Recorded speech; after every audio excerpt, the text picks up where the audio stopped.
We got me, we got Jim Norton, and Patrice O'Neill. Good morning. Got to rename the show for today, I guess. Good morning. OJP. OJP. Nice. I like that. Wish I would have known you were in Boston yesterday. Me and Kenny took the train back yesterday afternoon. Could have hitched a ride back with you. I drove you back. I took a nice, easy ride. Had my big tank. Going down 84, then 91 in the Merritt. Nice, quiet ride. Forced my girl to drive the last hour and a half. It was beautiful.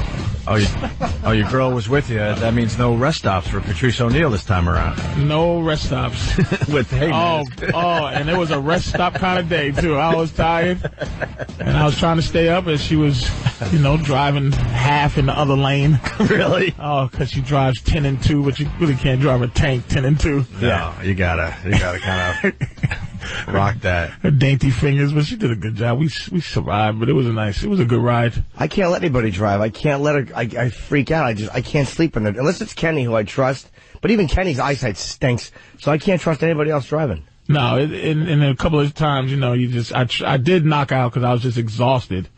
But the only time I would sleep was when she started telling me stories, and that was she started sharing things, and she's really into music and stuff, and so she just loves how much she loves it. So when she loves something, because she barely loves anything, but she loves music. So she's talking, and I'm trying to stay up, and I just knocked right out. It was like a dream, and I would wake up, and we was almost home. And then a couple of times when she just she didn't understand how to negotiate how heavy the truck is and how fast she should be going behind somebody on the Merritt, because the Merritt is not a highway. It's like that thing is you've been on the Merritt, right? Road. It's just it's a scary road with no trucks, and I like it. No, it is terrifying because it's a lot of just curves.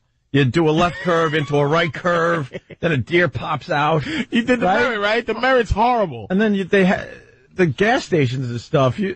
You have to do an official NASCAR pit stop to get off these things. It's right. It's the scariest road. But then all of a sudden they give you maybe 10 feet to get up to speed because people are flying around curves and you got to get in front of them. Oh, it's when you're leaving the gas. You ever been on the Merritt? Statistically, if you drive on the Merritt every day for a week, you will die. It's an awful road. Yes, it is. There's no lights on it. At night, it's terrible. Oh, that's right. Yeah, and curving. I forgot about that because it goes through all these rich neighborhoods. They don't want the lights. So it's pitch dark. The deer on the side of the road, they're feasting. Oh, I drive with my high windy beams every time. Oh yeah, are you that guy? I'm an ass, and I don't turn them off for oncoming nothing. I'm just deal with it because I'm so afraid. What I'm afraid of on the Merritt is smashing into a reindeer, and it's like hitting another car. Yeah, like it's not like a thing where you hit an animal, all poor animal. It can kill you. Yeah. Your airbags will come on if you hit one of those deer. And deer are dumb because they don't have any natural enemies, so they don't know anything is unsafe. Right. They're just stupid, so that's why they get hit all the time. Isn't that they're not mesmerized by the lights? Like the lights don't. No, they don't know that they're gonna die. They're just trying to figure out what you are. It's stupid. That's how dumb they are. That's the same thing those wildebeest. You ever seen a wildebeest get their head chewed off by an alligator and all the rest of them stand there and watch? Yeah. Because alligators aren't even their natural enemy. They don't even know that. They just go, okay, all right, this dude got his face chewed off. Yeah.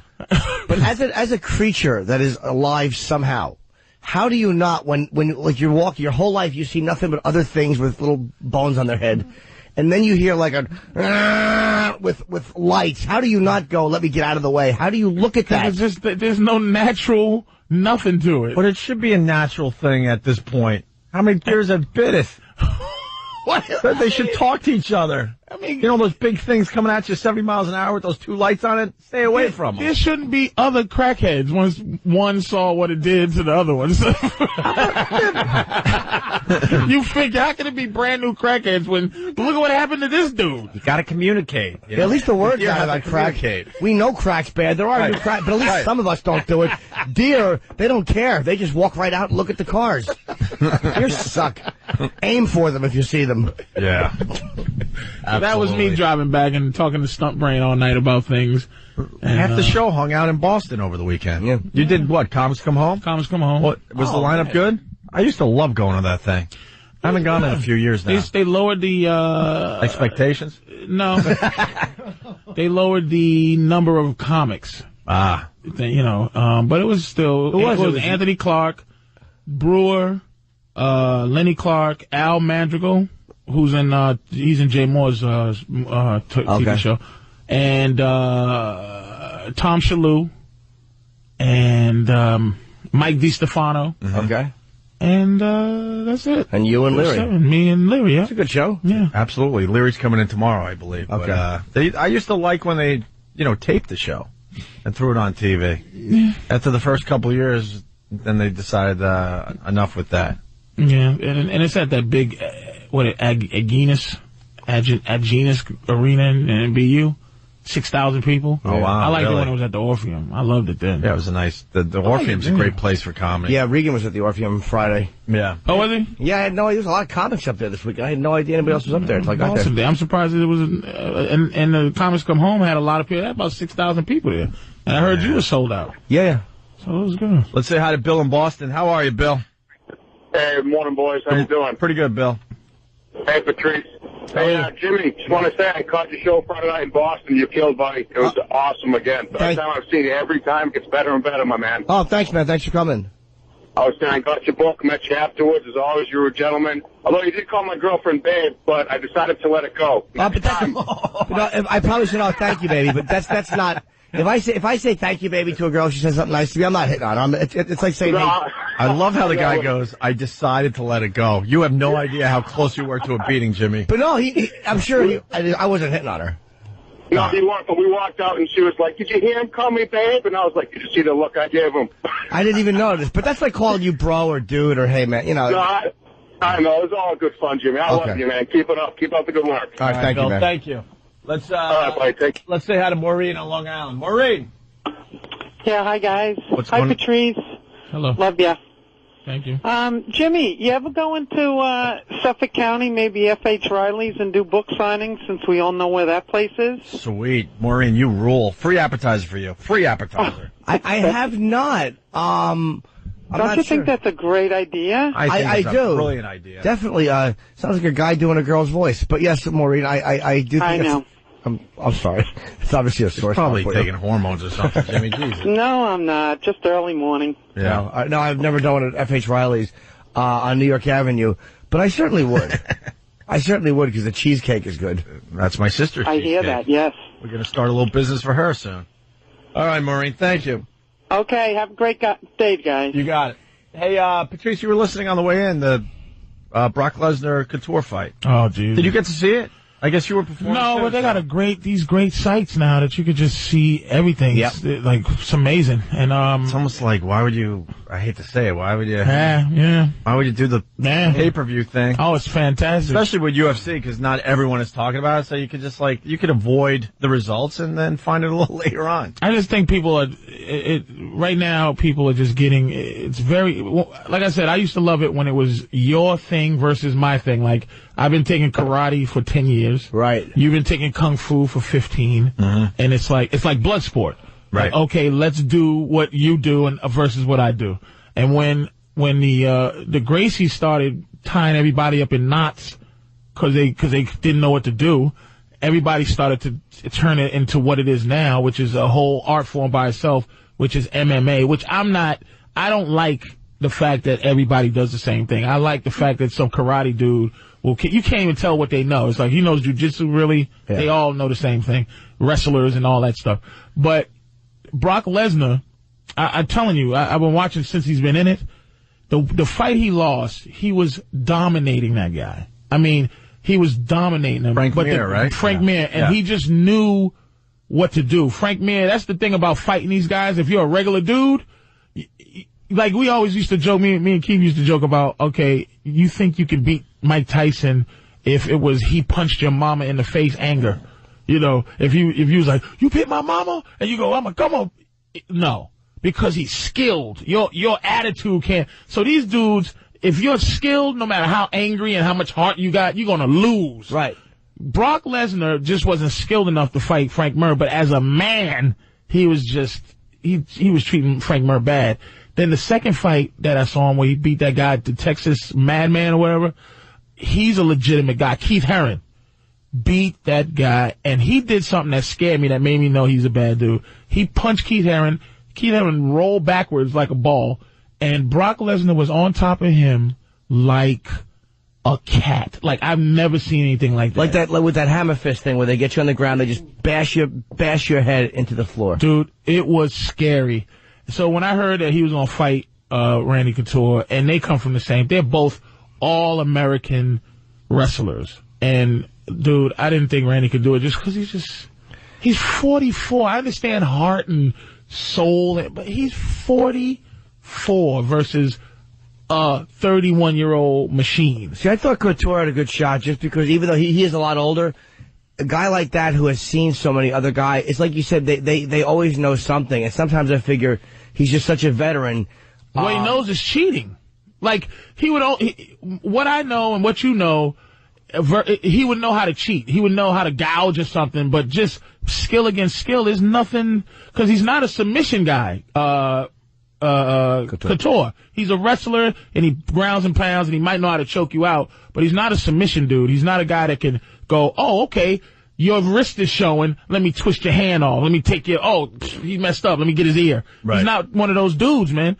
And Lesnar, dude, look at him, man. He's an animal. And it's legit. And like I said, you know, I'm a wrestling fan. I used to be a big wrestling fan, but I'm always curious to who the toughest guy in the world is in wrestling. And there's only a few guys where other wrestlers go, they were comfortable saying I was afraid of him. One of them is the Steiner brothers, like the Scott and Rick. People were scared of them. Why? Because they would just give a little extra twist and stuff? They were mean, and they loved pain, and they just knew how to fight. And if you played games with them, they would hurt you. And the other one is Buddy Holly, or Hardcore Holly. Sure. And the other one's Brock Lesnar. People legitimately did not want to make him an angry guy, man. He is a legit, his neck, a guy with a neck like that, right? And a guy who does that for what he does, and his ears aren't all chewed up, means people don't get to him often. Get to him, man. Yeah. He's a scary dude. Well, I think he's going to bring a ton of interest into the UFC now that he's champion. Yeah, it's good for them. I mean, he's such a big name in wrestling. I think it's gonna bring a lot from wrestling. I think some of these wrestling dudes are gonna be like, you know what, Brock Lesnar's now the champion. I gotta start checking out this sport. And this helps wrestling because the fact that Brock Lesnar, who comes from this fake sport, supposedly, is legitimately a tough dude, that means you go, okay, wrestlers are legitimately tough. Right. And you might, and knowing Vince McMahon, he might make it, because years ago, Vince McMahon did a stunt where he made the wrestlers fight each other in the ring, boxing, so to say, okay, who's really the toughest dude? Mm-hmm. And, you know, they had to go at it. And, but the problem was some obscure dude would end up being the toughest guy out of all of them. But ultimately, dude, this is going to help wrestling because people are going to go, look, man, Brock Lesnar's a wrestler. He's not a soft dude. He's not a fake. And they just showed the mirror. I forgot. It was the ankle twist. Yeah, it was like he was going to break his freaking ankle. He was dominating him, and then all of a sudden they're on the excuse me, Mirror gets on the ground and then just goes for the ankle. And if there are certain things like these, to be submitted by these guys. It's like all of a sudden one guy is kicking the crap out of the other dude. Yeah. And then you'll see the guy who was winning all of a sudden just smacking his arm real quick. And it's because his wrist or his ankle is about to be broken off. You know, you have to tap. We're looking at the highlights of that fight again, and the whole time he's trying to go for the ankle. Yep. He's just waiting for his opportunity. It's very obvious that he's just waiting to get that ankle in a hold, and he was going to break Brock Lesnar's leg. Brock Lesnar's serious business, man. And I mean, quite frankly, and I'm a fan of Randy Couture, man. He's one of those dudes you just want to see do well. He's a nice guy, super nice guy. He just his energy and stuff. But I'd rather see Brock Lesnar fight Fedor. Well, let's see who he fights next. Than Couture. Matt in Arizona knows. Matt, who's Lesnar fighting? So if Jimmy could get to a fight at the end of the year, they're doing their big showdown with Nogueira versus Frank Mir for the other title, because there's going to have to be a unified fight, because Nogueira also has the heavyweight title as well. Right. So once that goes down, that fight, then it's going to be whoever wins that has to fight Lesnar to kind of unify that title when Couture had to take off for his Fedor quest that he took on. So that's going to be the big fight that's going to set it up. So do you think that after that happens and they unify this title, that then if they can get Fedor, if they can even get him in, that he will fight the winner of that. But there's no way. I mean, Dana's put it out there. Fedor and everything else. I mean, it's a pipe dream to have that happen. To have, it does set up Lesnar now versus, Fedor in MMA, war. But like that guy saying that Couture just kind of stepped out it wasn't really smart in a way, because nobody wants to see that fight now. Couture's just getting up his age. If Couture beat Lesnar, that would probably make that Fedor fight happen. Right. Well, that's what I'm saying. Then now there's more interest, and they say Fedor's people are very difficult to deal with. But the bottom line is they want to make money. Yeah. And look, Affliction or what's the Elite XC? Yeah. WEC. Yeah. Where's he gonna fight? Oh, the money will get to a point where, of course. Yeah, well, he has to fight somewhere. They'll be able to figure this out. All right, thank you, Matt. We're going to take a break. We're going to move on to other things. We've got Patrice O'Neill in studio today. Going to do a little Obama stuff today. We haven't talked to you since the election. Yeah, but quite frankly, before you go, I'd just like to say, Yep. everywhere in the streets, out there asking me with serious concern, is Anthony All right. with disappointment and pain, with pain and suffering in their heart. And it's He's really bothered. It's quite sad. He sounds like a raving lunatic. I wish he was here today. A raving Because between you and him, lunatic. it'll be some great stuff. And I feel bad. Because Yeah. people are, Patrice, is Anthony? Like, almost like, I know that radio is radio and it's entertainment and boy, you gotta push buttons, but it's almost like, dude, it's feeling real. Yeah. And I say it is. And then I walk away. He's the just, dirty racist. Anthony's just scared. Of what? But I just want to let you, that little part is that it's really. I've gotten the same thing actually on the street, so. But is everything okay? He's yeah. And I go ultimately. This one bothered him a little bit. Oh, He's a bit bothered. It's an irrational fear. I have a little bit of, I have there's sometimes I just want to call in the morning, but I don't want to step over that. I listen, but those phone things, I just want to look him in his eyes. Yeah. And embrace the energy of what is in his eyes when he's talking. I just want to see it before I really know. On the radio, he sounds like a complete ass. A complete ass. Because I know how smart he is, and I know he's what unraveling a little bit. He's unraveling. This is, we'll get your thoughts on the whole thing after the break. Okay. And maybe we could wake up Anthony, or maybe he didn't go to bed yet. We'll get him before he goes to bed. I'm sure they was hunting. They caught some homeless black man somewhere, and his family was hunting him down last night in the woods. I'm pretty sure. So we got Patrice O'Neill. It's pro-Obama Day, finally. Yes. We get a word in today because Anthony is out. He'll be back tomorrow. He was celebrating his mommy's 25th anniversary. Yep, that's what he said. With Baltimore Sale. See if there's any missing homeless black men. So a light bulb went off in my head. I'm like, get Patrice. We get to get the other side of the story. With this Obama being why he's talking. President-elect. Well, you could call it any time you want. You got that. God damn. You got that power. You should have called in when he was ranting and raving. I'm just taking it in just to see what his stance was.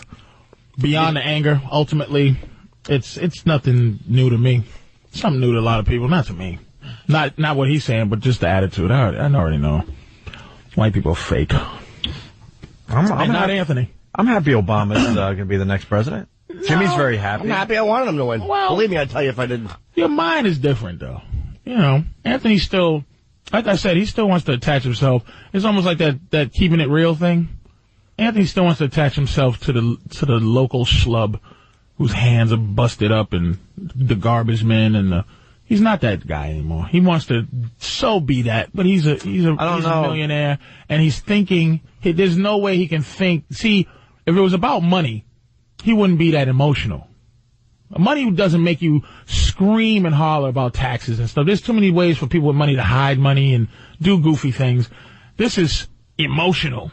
And his emotion is touching dumb white people. That's what bothers me about it. It's just touching white people who aren't smart enough to know that the president can really do nothing to affect just one group. It is, you have to, it's very, who affects is policies, law policies, police, can affect one group, putting your hands on somebody.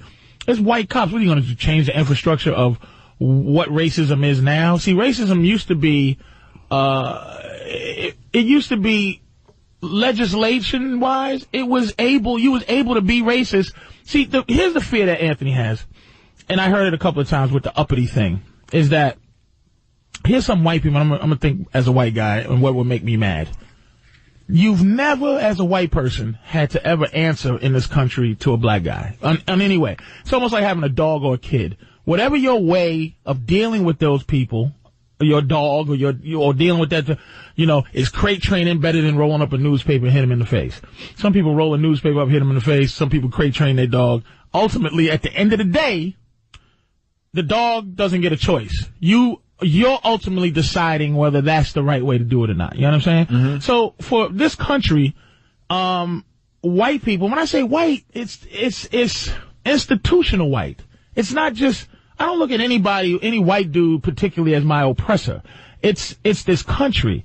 And white people just don't want to see, like even I heard a story the other day. I was listening to the replay coming over. The thing where he's upset is that there's some black people that all they got is to be proud of any black person that makes it through a system that they think has been holding them down. That was the O.J. verdict. The O.J. verdict had nothing to do with O.J. It was just, oh man, he beat that system. He was a black dude that had the resources to beat that. Woo! That was it. That's all it was. But white people don't want to see that happen. And ultimately, here's what I say about the race part. The thing is, this is the only people in this country who are defined by color is white and black. So, really, Obama is half African, who black people don't like, half white, who black people don't like. He doesn't have that generation of institutionalized anger, right? He had to be that special dude to win this. But the fact that his skin is what it is makes it the problem it is. But it's also how he identifies himself. And one thing just to say, because you've touched on the race, is that it's not just dumb white people. It's like, it's not just a matter of thinking like, oh my God, all black people are going to run the country. It's the fear that's happening with a lot of people. It's this irrational thing where it's a black face in a typically white office. And it's like, as irrational, like, they said a lot of black people are unhappy and can be disappointed because it's the first one. A lot of white people that are really disappointed and frightened are going to realize, oh, what was I worried about? It's working that way both ways. Like, a lot of black people are too excited because they think something is going to happen different that really isn't. And a lot of white people are depressed because they think something But those people are in the same category. This is what I'm saying about how we all think. See, I'm not eliminating black people from the problem either. Because a lot of black people think that the black president is going to do something black for them. I've heard some of the goofy things, but those goofy black people are just as stupid as goofy white people who think that this is going to all this is really what this is to me. It just gives me the opportunity because I want the equality to me is when a black person, a mediocre black person, can be put into a spectacular position. Obama had to be almost Messiah-like, the lore of this guy. I want to see Arnold Schwarzenegger is the governor of California. I'm just looking at his face. Mm-hmm. He is mediocre from head to toe. The spectacular thing that he is he was a spectacular weightlifter. He's not a spectacular guy. He's not a spectacular leader. His movies weren't spectacular. They were great in terms of entertainment, but he's really a mediocre guy. It's just like a black quarterback. Right now, there's enough black quarterbacks for me to go, please fire him. Mm-hmm. There's enough mediocre black coaches to go, please fire him. The coach from Pittsburgh is a spectacular young black coach, but Herm Edwards has to go. Removed from football in terms of head coaching. What has he done, really? Mediocre. What is Herman? Doesn't know. Romeo Crennel from Cleveland. Got to go. But that's what I want, is that the next black president can't be but if they were all things. But if they were the only black coaches, then you wouldn't say they have to go? Exactly. That's where it gets if it was weird just for me. one and that was it, yeah. then I'd be like, hey, he got to stay. because there's not any. But my thing is, it's all a symbol for me. Because I knew what I was watching the election with my girl. My girl got a white mama, and she stands up and she goes, yes, yes, yes, right? And I'm like, wow, all right. And she's like, yeah, call me black now. I go, excuse me? Call me black. I'm like, what? What are you talking about? You know, my girl's half black, half white. You know how half black, half white girls look. You know, got some white things and some black things. Mm-hmm. Black lips, white hair. You know? So she's like, yeah, if you're going to call him black, you call me black. I go, what? That shit, you look like Sarah Palin, right? So I'm joking with her. Sarah Palin with a tan. She walks in the room and wets her hair so it can get curly. And say, I don't have no white people hair, I'm black. And if you're going to call him black, you got to call me black. Ah! She was crazy. So I'm sitting there going, this really means a lot to a lot of people. But immediately my mind is going, all right. But can I stop? So she would downsize the black part of her? No, because she wanted like assimilate more into the white world. No, she's upgrading. Now she's upgrading the black side. Part because I get that, but she hates the way she's black. But before that, she would like make sure her hair is straight and all that to maybe like fit in a little more in the white world. Nah, I mean, look. And now that Obama's president, she's like, man, I'm letting the black hang out now. No. All right, because I'm a little. No, it's something that only she can understand. See what I'm saying? It's like something that I was teasing her. But the fact that when I said she went to wet her hair, the only thing that made that happen is that I said, wow, she's serious.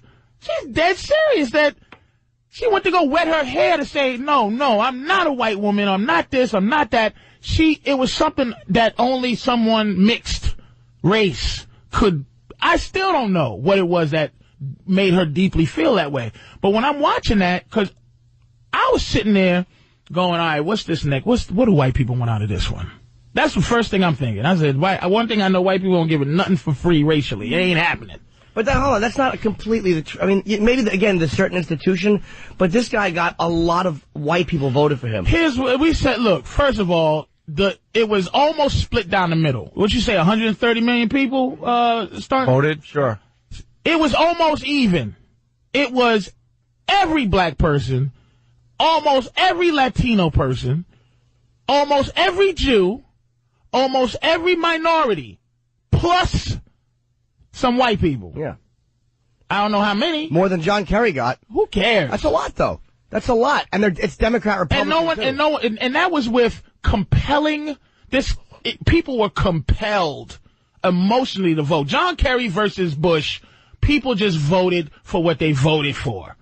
This one was all-time spectacular. You didn't get white Republicans crossing party lines. Like, white Republicans voted the way Republicans exactly. This was black big. Republicans and Spanish Republicans probably crossing party lines. It was because it was bigger than parties. Right. But ultimately, it was 60 million everybody's versus 59 million white people. To me, here's the breakdown. It made no difference to me. It was exactly what this country is.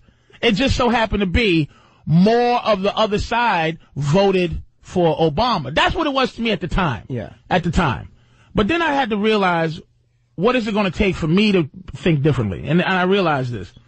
All right. More white people voted for McCain than Obama.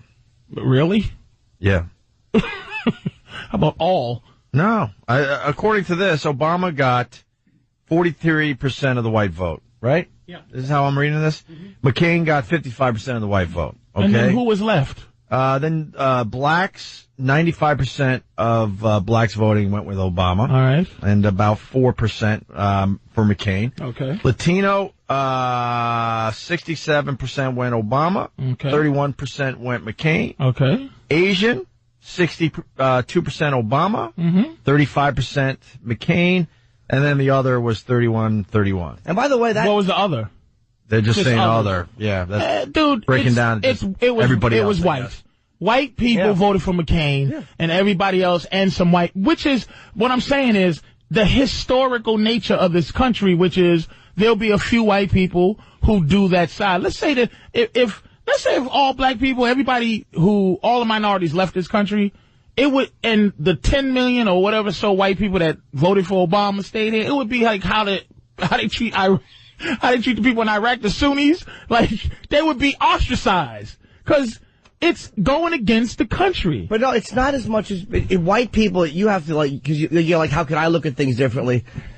White people elected him as their president. White people. I know all the black vote, and all the Spanish vote, but he got a lot of white people. He didn't sneak in with 10% white vote. He got a massive amount of white people. It has been the history of the country, is that the same percentage of people who would vote. And again, but Patrice, you also got to understand that the white vote is 74% of total voters. Okay. Yeah. So you have to look at things differently. You don't like looking at things differently. But this wasn't just a fluke that he got in. This was white people looked at this guy it's a fluke. and said, we want him to be our president. I'm not saying it's a fluke, but see, that's the part of it I disagree. But I mean, going with Patrice's logic, even though the white vote was 74% of the total vote, like Obama really need the blacks, the Latinos, the Asians, and the others Democrats always to come out and come out and vote. Yeah, I'm not. It's always that way. Republican, Democrat. Don't forget. Right. Always that way. Absolutely. Here's my issue: is not, it's like this is my thing. What I start thinking deeply about is payback, and the payback is this: people gonna want something out of this. And what white people gonna want out of this is the end of racism, the end of black people talking about slavery and talking about race and talking about you look at where you've come, and that's the thing that this country doesn't understand. Even with Jeremiah Wright, why black people want to accept with him is because we understand what that is. We live here. We make it, we do this and we do that, but we do it despite this country. And it's not you and it's not you, but you think of yourself as a white guy, Opie. You think of yourself as a white guy, Norton, but your family may have never had anything to do with slavery, ever. But the fact is what this country has set up, meaning you gonna feel white, your color oppresses my color. And wait a minute, black people have never, ever have found a way to forgive this country. That's the problem, and that's what's going to change this country is when black people are able to forgive. United States, there's no place to forgive. But you can't look at something like white people only voted for him because they want it to be the end of black complaining. I mean, to put it in a nutshell. How would I ever know? Maybe some white people. But you're not saying that any people who are like, yeah, I like this guy. Symbolically, I like what it is. But I also think it's like you don't realize that white people, we're not, I'm not even just me and Opie white guys, but other white guys. We're not just a bunch of hayseeds running around going, well, we voted one in, everything's all right. No, right. No. See, that's not, I'm not marginalizing people's minds like that. Like people will look at this and go, it's a step in the right, it's a positive. Do you think there are men who work with women, right, as dudes, men who work every day in an office with a woman, right, and he just wants to squeeze her boob. Yeah. Or grab her boot. And the only thing stopping him, really, is HR. Can't do it. HR. HR. Before HR, he got away with that stuff. That's a little pinch line. Thank you. Okay. And that's why the women in the office place, they now dress sexier because they know no one's going to touch them. No one's going to touch them. They're not buttoning up anymore because they got someone protecting them. And that cleavage is all flowing in the workplace. A lot of white people, I'm not saying all anything. I'm saying a lot of white people, racism, being a racist is the worst thing, the very worst thing that you can be accused of as a white person now. And so bad that, you know what? Even if I'm racist, I might vote for Obama just so I can make sure that if something comes down and I'm accused of being racist, that you can't call me that because I voted for Obama. Ultimately, dude, you gotta understand, Norton, the relationship between black and white people in this country is based on your superiority mentally and over black people. And that has never changed. See, when the Jews was free from bondage, if the Jews story is biblical. Mm-hmm. If you watch the damn Ten Commandments, at the end of the day, the Pharaoh really wanted to kill him. He came down. He wanted to say, you know what? I freed him, but I'm going to go murder him. Rode down there with his chariots. The Red Sea opened up, washed him all away. He went back home and was like, hey, look. And his wife was like, did you kill him? He's like, look, his God is God. God freed the Jews. God, the how we live our lives is based on how the Jews were free. Basically, the Ten Commandments, most of us, that's the mantra of how we live our lives. It was a special story. They're the chosen people. It's It's closure. There's a villain, which is the Pharaoh in Egypt. There's a beginning, a middle, there's an end. It's over. They don't have to continue to hate vagueness. How we were freed, it was paperwork.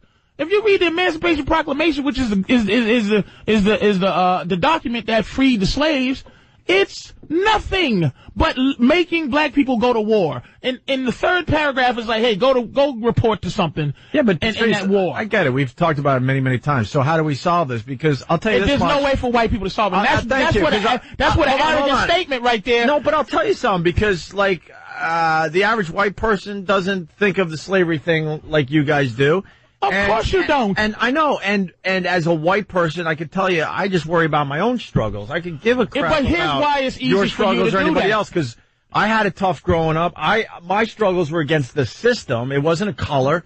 And as I continue to be very successful in my life, I have a lot of people in my family that are still struggling. And that's what I focus my attentions on. If I could give a crap about the slave thing. Of course, if I punch you in your face every day. Right. And then I just stop. But that's why I don't know how this ever works itself out. I'm going to tell you how it works itself out. Because we got our own struggles. I can't be bothered with worrying about... It's easy for you...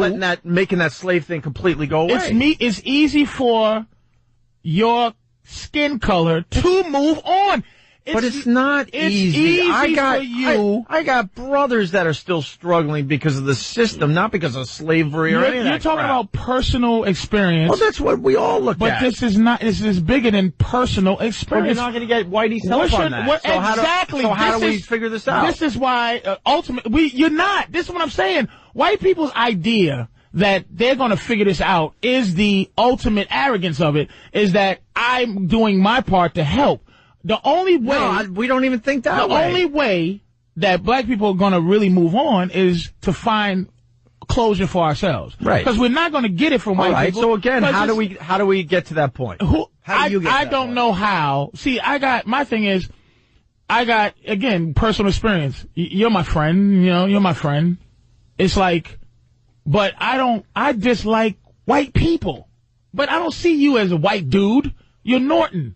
But I'm talking about what this country does and what your skin color is in this country and the things, and I can't, nobody black is going to relate to, hey man, the system. It's like, yeah, what, taxes or something else or something. I'm talking about oppression. I'm talking about a country who did something to a people who never ever said that this is wrong. Now, I live with the legacy of the skin, and you live with the legacy of the skin, and it's still that way. We have never mentally, for the color, never mentally been moved on. But this country hasn't moved on. The country has said it was wrong. More than symbolically, the way things have changed in the last X amount of years. I'm not saying that erases anything. What, we get stuff? Black presidents? Yeah, but it's not that, man. It's not that. It's the way people look at things. It's the interactions people have. You can't write it off as just, like, you painted it like all of a sudden, like, all white people still think the same way. No. And nothing has changed. No. What has changed? What changed? Like, everything... perceptions, the way people interact, people's desire just to live with each other and not have any of this crap that was going on for all these years. That has changed a lot, and it hasn't been force-fed. You can't just say that everybody who is pro-Obama or who is pro all this stuff are being force-fed and reluctant or looking at black people in a negative way. It's just not true. Let me ask you this. Do you agree it's getting better? Do I agree it's getting better? Yeah. I don't know. I'll tell you why. We did a show on Friday. We're moving on from that, but we learned that, like, in your lifetime, you're in your early 40s or so, or getting there, right? So blacks went from not voting to having the first black president in your lifetime. I'm just asking. But I'm saying, do you understand? The slave thing's not even on my radar. But do you understand that I got my own issues. We understand things I worry about for me and my everybody family. have their own personal issues. Right. And black don't, and here's the thing that it's like that black people haven't moved on. We haven't moved on. We have moved on. It's the fact is that to really end it, we need closure mentally, because this summer the Congress did apologize formally for slavery. But you said it doesn't mean anything. Do you understand? Is it a start? It's not a start. No, because a bunch of white guys who decide this was bad. It goes. This is what I'm saying, that you can do nothing about it, because we have to go back in time to where the wrongness happened. To where, like, the wrong. See, ultimately, dude, there's a feeling that black people have that's not going to be changed by apologies or money or anything. It's a forgiveness that we don't have for the country, that white people can say, hey, man, I got my problems. We know, because that's human problems, issues. Your mama's sick, your feet hurt. We understand. I'm talking about, as a people, that this country has done nothing but wrong. And the people, I think in 1950, if there was a black candidate, he might have still won. If in 1950, the Klan wasn't allowed to just beat somebody's ass at the voting booth, I think there have been enough people to vote a black president then. I don't think, my thing is the inside, how people feel. I don't care about the trinkets of just, here you go. Here you go. Here's a president. Here's this. Doesn't that see the change? Look how far you've come. What? But it's not just that. It's not just that. That's the point I'm making. That if that was the way everybody thought, you'd be right. But everybody is not looking at it like, here you are, child, take this. You don't want white paternalism. I'm generalizing. You don't want white paternalism, and fair enough. Nobody would want that. It's insulting. But that's not the way it is for all people. And that's what I'm saying. You can't look at it like everyone is just looking at it like, well, here's your little gift. Slavery's over, a pat on the head, take care, Godspeed. Yeah. That's not the way all people are looking at it. We're not, again, I'm going to say this one more time. It's not all people. This is what I'm saying, dude. The arrogance that white people put themselves, anytime the word white is said, that you would put yourself in a category to understand. See how you understand the white point of view, Norton? Sure, that, hey, this is not what we all, you gotta understand there's a new kind of racism, man. It's lying. This is why I appreciate Anthony. You can't say white and expect other white people to not react any more than if some people say black, you're going to react. You can't paint it like where black people can react one way to the whole country and it can all feel the same thing because of their skin color, and yet you can criticize white people and of course white people are going to get reacted. But the color that we're talking about is the same color that messes with your family when you say you have your problems and you're worried about your family and things. That's the white that black people are talking about. That's why black people are closer to having this racial thing end than white people, because we live in a country, Norton, okay, where really we've never felt like anything's changed. Even though, okay, you're allowed to do this, it's insulting. But it's generational thing. It's like we're living it, and I said this to Anthony too. In hindsight, this is going to be a blip on the radar. Like, oh yeah, that's when things were all of a sudden different. But in a real generational life, like we're living it real time. So it's not going to be finished in our lifetimes. But we're living it real time. It is happening relatively quickly. When you look where something happened, if you're living in the 40-year period, you're like, who cares?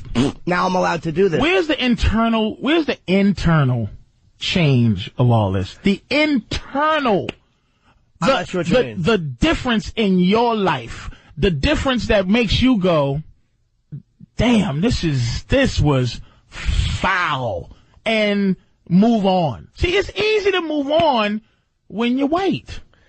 It's not easy to move on when you feel the same way in this country, and now the covertness of it is hard to, you can't prove it. Before, all we could do was relate to lynching, dogs, hoses, and George Wallace. Now it's who, me? I don't know. So basically what we have left, like I said, Jews had Hitler and his mustache and his friends. We have white. Color. I know, we you got have a color. I white. That. Well, that's it. All right, well, come up with a solution then. There's the one. That's what I asked you today. It's generational. It's not going to happen now. It's a slow. Again, 500 years from now, people look back.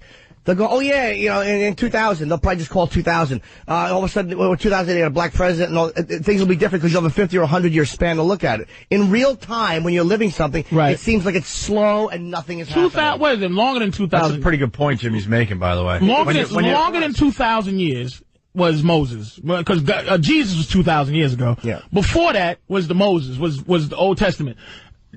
We got a break. We'll go to break. We'll continue. The phones are lit. You got them reacting today, Patrice. So we'll continue with this discussion just a bit. 877-212-098. You're not going to get in now, but maybe a little later if you want to add to this. Opie and Anthony. Today, we got the black version of Anthony in studio today. Holy yes. Got to acknowledge that. Wow. I, for one, I'm very excited Obama's the president, just because I think he's the right man for the job. All right. Simple as that. And we've discussed the black-white thing, and I'm sitting here really thinking about it. And I don't know what you could say to make me understand, because I just didn't. You can't. I didn't live this. I don't know anybody that. Let me ask this to the ladies. Yeah. If there was a woman president, right? If there was a woman president, and all women would just be proud to see that. As a woman, there's no way you couldn't be proud. Now, as a dude, I dismiss women. Shut up. But let's say you ask a woman, what's this mean to you? And where have you come now? A woman will go, this is a start. This is definitely a start in the right direction, but there's a lot of things. Kind of like Jackie Robinson was Jackie Robinson. And then I say to a woman, I go, what? A start? It's done. Shut up. Abortion? I don't want to hear about it no more. You think the black president, a lot of white people are going to look at it like, all right, even Steven. Now what? Yeah. What else can you people complain about? If they do, so what? What else? But so what if they do that? What? That's what I mean. Ultimately, I don't like your wife. No kidding, man. I bend over backwards. Do you really think Whitey has it easy in this country? I know Opie, you. I know don't you understand what I'm saying because you're saying that to me. But I know, yeah, exactly. Because I know you think Whitey has it a lot easier. I know that being white probably makes it easier in this country. I'm not stupid, but it's still effing hard for us too. Okay, but at least you're not me. That's why I'll never understand this, because I know the struggles that I'll say it again, that I have, my family has. I got people in my family working 2 jobs trying to pay bills. That's all they care about. Let's go back to. They don't give a crap what you or your people, sorry to say it like that, have been through. Let's go back. Our own problems. Let's go back to where white people in this country were different from each other. What was that about? Stonebrain, 1901? Yeah. When there was WAPs, mix, this, that, third, that, blah, blah. Sure. Ultimately, you would have understood then. But I'm not living then. But see, this is what I'm saying. Living now. I'm in the here and now. But because you're not in the here and now. See, this is the thing. White people erase historical value from this country, and it's about moving on. Nobody says to a Jew, it's not the Holocaust. But Patrice, get over it. But I'm really trying to simplify this. It's not about moving on. It's our day-to-day struggle and I mean for me and my family and close friends. That's what I care. That's my world. Because I can't be bothered and worry about what slavery has done to you. Are you Irish? You're Irish, right? I'm a mutt. Seriously, I'm everything. Let's say if your blood was Irish, if you was purebred Irish, and it didn't go into the direction of color where Irish people kind of feel superior, Polish people feel superior, based on the color. Historically, man, the color is the issue. Obama is not a black dude. He ain't a black dude. He's black by his skin color. Do you understand what this country is? It's based on color, and it's not going to change. As a white guy, you deal with things that people deal with. What do you mean he's not a black dude, though? I'm not sure what you mean. He's not. Well, he's not like Flavor Flav. Dude, I'll tell you what. I watched D.L. Hewley's show. He's not like a Flavor Flav. He's like. That's like saying John Kerry's not white because he's not, you know what I'm saying? Like no, it's not the same. I'm going to tell you why. Right? I'll tell you something. Black Africans, right? I watched D.L. Hewley's show on CNN. And he interviewed these Africans from Kenya. And Africans, you should have seen this interview. I got so mad because they took credit. See, Africa does not associate themselves with Black America. They go, he is the first generation Kenyan. What are you, D.L. Hughley? Wouldn't even pronounce his name right. Africans make me sick. D.L. Hughley. I didn't even know this was going on. Yeah, exactly, because you're white. That's fine. And you don't need to know. How would we know? I don't need to know. Africans don't tell us anything. How do we know? So, how many Africans do I know? Mr. Hughley, you are here 70 generations, and look at what you did. Nothing. And look at, we import. Don't tell me to wait. We export presidents to your country. Africans embrace this as him. He's not meaning this. Jesse Jackson's son would be the black president. Now, Obama's the black president because of skin, not because of historic value. And wow, this dude is black. And I don't mean he's black like he don't have rhythm or something. The dude is half white, half African. He's seen. Again, it's all perception. He lives as a black male. Thank you. He's seen as a black male. We're saying the same thing. I know. But I'm saying is, you're looking at the internal stuff, but he is seen as a black man in this country's eyes, and this country said he's a black. They're not looking at it like Jesse Jackson's son. Right. Well, he's blacker or more black American. He's half the country looked at a black guy with the name Barack Obama and said, we like this guy. The Hussein part. But you know what I mean? It was like, we like this guy, we want him to be our president. And I know that sounds cheesy. I'm not saying it erases everything, but it is what it is. It is what it is. But that's what my problem is. I guess I'm being utopian about it.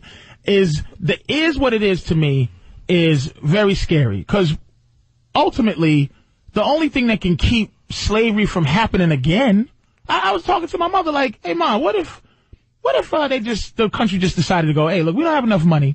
We need free labor. Sorry, black folks, we got to reinstitute slavery. Now, ultimately, hypothetically, that's ridiculous. Of course it is. But why is it? Based on what is that ridiculous? Other than, it's not going to happen. But if they needed free labor to build this country up again in terms of for its money, and they said, black people, we have to reinstitute slavery. Ridiculous. What would happen? It's ridiculous based on the idea that it's ridiculous. What are we going to do with all the Mexicans then? Exactly. Sorry.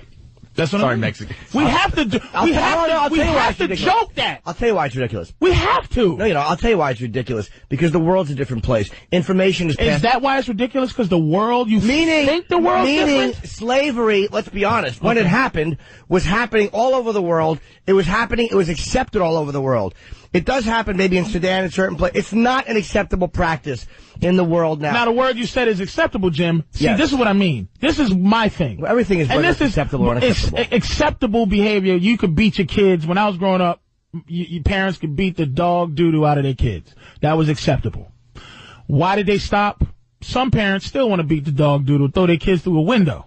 And they stop because beating your kids is done socially. But my thing is, I would love it to feel done. I don't want somebody to think that by the graces of, like, I'm lucky you, by the graces of not God or the graces of not anything bigger than a group feeling like they're giving other things to another group, do I want that That's change? always the way it will be numerically then. You can't, you're putting it to a no-win situation, because the bottom line is, unless there are an even number of people in a country, if you want to look at it like that, that means any time in any country that the smaller group is not enslaved by the larger group, that it's simply a bunch of bullcrap and they're being polite. It doesn't make sense that way. That's not the reality. That doesn't say that the world is a different place. Like, I know women are happy that guys don't run around like caveman days and just hit them on top of the head and drag them with their hair. But I think... I think that could come back someday? Dude, this is my analogy that... Because my girl called me a black supremacist, like, when we was watching. She was like, you're just the same as the rest of them. She's I'm going to be talking to her at the wedding. You're a black supremacist. But I felt it took her understanding as a woman to get it. It's like this. If you come in the house, right, and you beat your wife, punch her in the face every day. Yeah. And she stands there, right, and that's a part of life. You can beat her ass and there's nothing she can say. One day you come in and you don't punch her. She don't say nothing. She's just not getting punched. She's like, whew. Then a month goes by, you just stop punching her. Then one day you come in with flowers. You give her flowers. And then she goes, you have a moment, you go, She goes, why did you stop punching me? And you go, you know, a lot of my friends was getting arrested for punching their wives, so I didn't want to get arrested. I just didn't punch you in your face no more. And she goes, what? Wait a minute. The only reason you stop punching me is because you might get in trouble for doing it. And ultimately, I know you're not getting punched, but the idea that someone's not, it's not a heartfelt thing. And but then that's how most people stop doing. That's the original stop. That's the original stop. And then 20 years later, if husbands all over are still not punching their wives, the wives can't go, you're only not hitting me so you don't go to jail, because it goes beyond that where it's like all husbands but you know what? You're not supposed to do that. Here's the point. It's still at the mercy of social acceptance. Numerically, it will always be that then. Then you put it into a situation where no one can win because that's a numerical game. And that's why I'm saying white people have no way to help. It's only, and I don't know the answer because I want to forgive. And what I mean by forgive is when a white dude says, hey, man, you know, hey, you're really articulate or you're smart. I want to go, thanks, dude. But in me, I go, what you validate my intelligence, cracker? I'm better than you. You didn't think that you didn't think Obama was going to win. You thought he had no shot. No shot. And then all of a sudden I start reading. And then you start, okay. I remember the call. You're like, I think this guy has a real shot. Because of the electoral vote. Now, I'm very happy. I'm very happy he won the popular. Yes. Because if he didn't win the popular and he won the electorate, like I said, white people, when the answers, you think you got the answers, we'll change the questions. They would have changed the electoral vote. But that didn't happen. What happened was he got the majority. He got a good majority of the vote. Thank God. But he did. And he got the electoral. It was a completely legitimate, it was a pretty overwhelming compared to where the elections have gone. McCain even said it in his concession. He said, and the country has spoken, they've spoken clearly.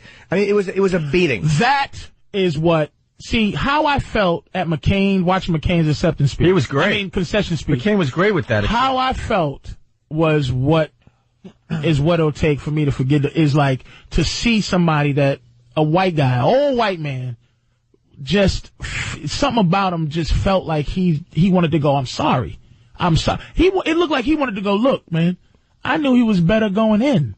I would have voted for him if I didn't have to go through this nonsense of being Mr. Old White Man. This guy is better. And you know it, and I know it. Boo! But that's typical politics. Like, that wasn't a typical political speech. No, but the booing, they always do that. Oh, yeah. They don't always boo. When you mention the opponent in the concession speech? What? No, they always. Every concession speech. It's always the guy like, everyone. Yeah, my opponent ran a better campaign. Boo! Go back in history. Everyone, dude. Every time we elect a new president, I'm going to go with you guys on this. This is what I'm saying to bring it to what I want to feel. I don't want to feel like they booed the black guy. They didn't boo the black guy. But do you understand? They were booing that. They were booing that their feelings. They were booing that their guy they worked so hard for is not going to be the president. And they believe in him and his policy. I'm telling you. All right, they do it with every election. That's what you say. Every election. Your paranoia, I don't understand. Wait. It's paranoia. You dismiss it as paranoia. Fair enough. Hold on. That bullying Here's the saying. Just because I'm paranoid don't mean somebody ain't trying to kill me. You're right, but that Patrice, let me tell you something. You're paranoia, and I don't understand because I don't live your life. I so don't see it that way. Don't see it that way. But do you understand? You see it that way, and I don't, and I see it differently. That's why I want to see it differently. That's my whole thing. To me, it was so obvious they were booing because their man did not win. They booed McCain when Obama mentioned him. They do that. This country, let me stop saying white. No, forget what black and white. This country dismisses black people's feelings as paranoia. But just because white people dismiss black people's feelings of paranoia, find out if it doesn't mean that they never are. The same thing I do. It doesn't mean that they never are. They boo every concession speech. Right. Everyone. Hold on. Let me jump in. They boo the other guy. You're 100% right by me saying you're paranoid by saying that. You're 100% right. I said it the wrong way. But I'm just saying, like, I saw it one way, you saw it another way. But to not see that booing. To say that you're paranoid over that, you know what, maybe that is going a little too far. Can we go to the OJ verdict? What did you, real quick, what did you feel, Norton, what did you feel was going on with black people when that verdict was read we was running? I thought they were insane. Originally, because it was 1994. You're talking 14 years ago. I personally have gotten more knowledge and understand things a little better, but in '94, I'm like, they're cheering them. I did not understand and on any level where that was coming from. all did it at the same time. It was like, now no one got a cell phone call to cheer right now. In the moment you look at it, you're asking what I thought about it. In the moment you look at it, I was actually shocked how naive I was. I was shocked that he was acquitted. But when you look at it like, all right, black people are all cheering for this. Internally, you know, there's not a bunch of people cheering that a lady got her throat cut. It's like, that didn't make any kind of sense because the reaction was too immediate. And it was too 100% and 100% this way. And then you realize, like, you know, as you get over the shock of the acquittal, because it really was a case where the guy was obviously guilty. All right, well, they're cheering. I figured they were cheering for Cochran more than anything. And the fact that a guy like Cochran outslicked, like almost like this is what it feels like. Like, do you get it now? This is what it feels like for it to be so obvious and still go wrong. Wait, you really thought they were cheering for Cochran back then? Not in the moment, I didn't. When it was first happening, it was an anger or it was a shock, because I really was shocked that he was acquitted. Again, we've never had a trial that we all watched day to day like this. Right. This, you know, no one's ever seen a murder trial unfold so completely on television like a soap opera. So we all kind of knew what happened. And then for it to go the other way, I wasn't thinking like, well, racially. And then as time went on, I was like, that's what it was. I was so confused. You're 100% right. You're 100% right. I was so confused by that. I was like, what? It made me try to get more knowledge. Because I was like, I didn't understand it in the slightest why they were cheering. Did not understand it. What you guys, now, education makes you able to think and be logical. Sometimes reading doesn't help you be logical. I don't like people who read. Like, some people think because they read something and they recite what they read back to you that makes them wonderfully intelligent. Right. I like people who think. So you got your intelligence and then you went and thought about it. I tried, yeah. Because obviously what was going on that I was naive to, that the black man was being screwed over in the judicial system. I had no idea. How can white people not? I had no idea. This is how. In '94, I had no effing idea that was going on. This is how wonderfully lucky this country is. Because guess what? I read a bunch of articles after that. I went, wow, all right, this is where this is coming from. I'm not sure if I, agreed, but I'm like, okay, at least I have more knowledge on why the reaction was such. Can you believe, like, Anthony, I heard him talk about, he the president now, right? I heard that one. And I'm like... We laughed at him for that. It's hilarious. Because I mean, Jimmy and I live in New York. I have to say it again, you know, some of the hardcores will kill me on this one, but I'm not seeing what Anthony is. Why would any white person... I'm just not seeing it. Understanding the history, which means a lot of white people don't need to know the history of this country. Don't need to know. So why would any white person who didn't know any history not have you have to read books and learn about the history of this country to say, you know what? Damn, all they're doing is saying Obama now for what this country did? That's all they're doing? They can't have that one? I don't want to get white people, your record is 1,000,000. But I don't want to get away from the fact that you were talking about the booing. Because as much as what you're saying, a lot of what you're saying is very correct. And I know it's correct. But that is, like, when you're looking at something that way and you're going into that extreme of it, you are looking at it wrong. And exactly, but I'm admitting it, Norton. I want to be, see, there's been enough black mayors who've done some really ridiculous things. Kwame, the one in Newark, Sharp James, Marion Barry smoking crack. There's been some black mayors who've done enough things to where if a white mayor's running against a black guy, I go, hey, it just has to be enough black people doing enough things for me to give white people the benefit of the doubt. Well, and it's hard to do. Well, that's what I was saying the other day. We were talking about this, and the bottom line is presidential elections are once every 4 years. It's going to be a historical view. It's not going to happen in any lifetime. Yeah, say 200 years from now when they look at a 100-year block of time. We have 25 more elections after this Obama election.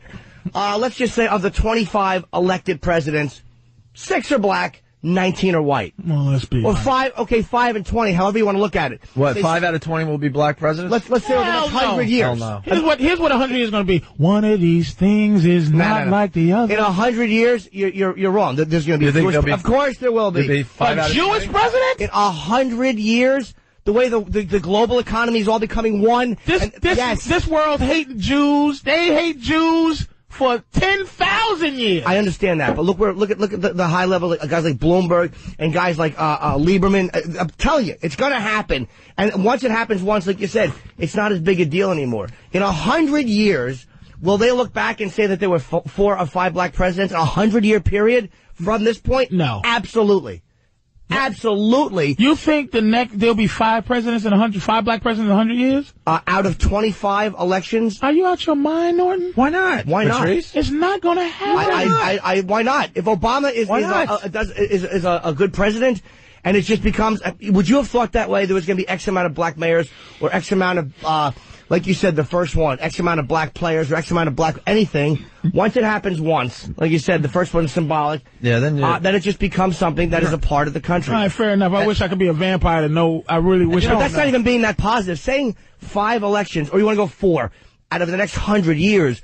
I think the possibility is right there, man. It's not a crazy thought, Patrice. At all. Dude, this is again, I'm going to say to you guys, this is why I exhume you from responsibility. I really want to feel that way. I can think that way, and I can agree with logic, but I'm in the middle of being a reasonable, logical person and feeling how I feel. All right. And I'm telling you how you feel. He says 5 presidents in the next 100 years will be black. How many do you think? None. We're going to go 100 years without another black president? I'm going to tell you why, because here's my theory on what the racial problem is going to be. This is what my problem is with this. One, I'm telling you, there's an internal healing that has to happen. There has to be some internal stoppage to this. External things, it doesn't. See, here's the thing. I don't think, like, sports is different. Sports, you go, hey, man, that N-word can run fast, and we need somebody who can run fast on the team. Hey, man, this, that, and the third. But in terms of, okay, this black man is the best to run this country right now, that would have to say that internally that this country will change in 100 years.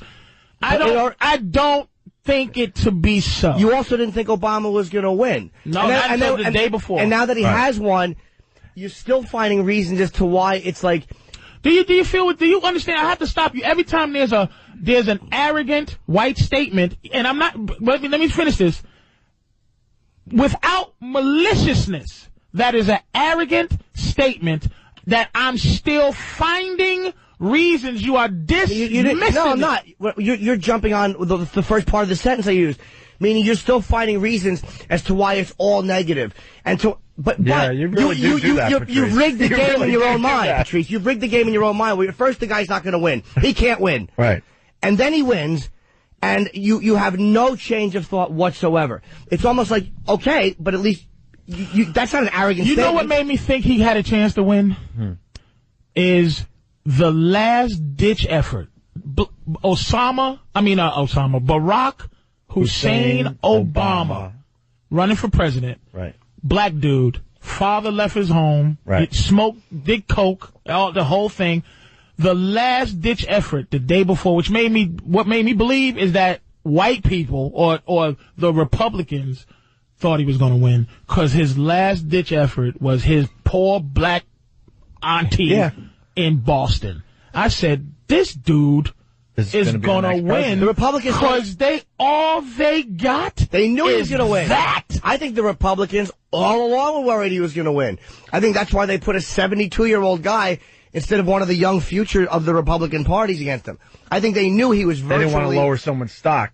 Yeah, like a guy like Mitt Romney, which is somebody who's like more stock. I think politically they realize it's time. There's going to be a black president. McCain and that moron from Alaska, that's who they throw out there. Right. I think they knew that he was virtually unbeatable, and he would only damage any young, great Republican. But when you say he threw him out there, that means, but he had to be voted to be the representative of the Republicans. No, but I still think the Republicans understood on some level that this guy, and again, I don't think anybody said, look, he's unbeatable, but I think everybody looked at Obama. You think psychologically that some of this stuff's going on? I believe I think everybody looked at this guy and just saw what he was and saw this JFK vibe he had to him and know this guy is going to be, because he has no record. Well, yeah, that hurts him because he's inexperienced, but it also hurts him because there's very little to attack.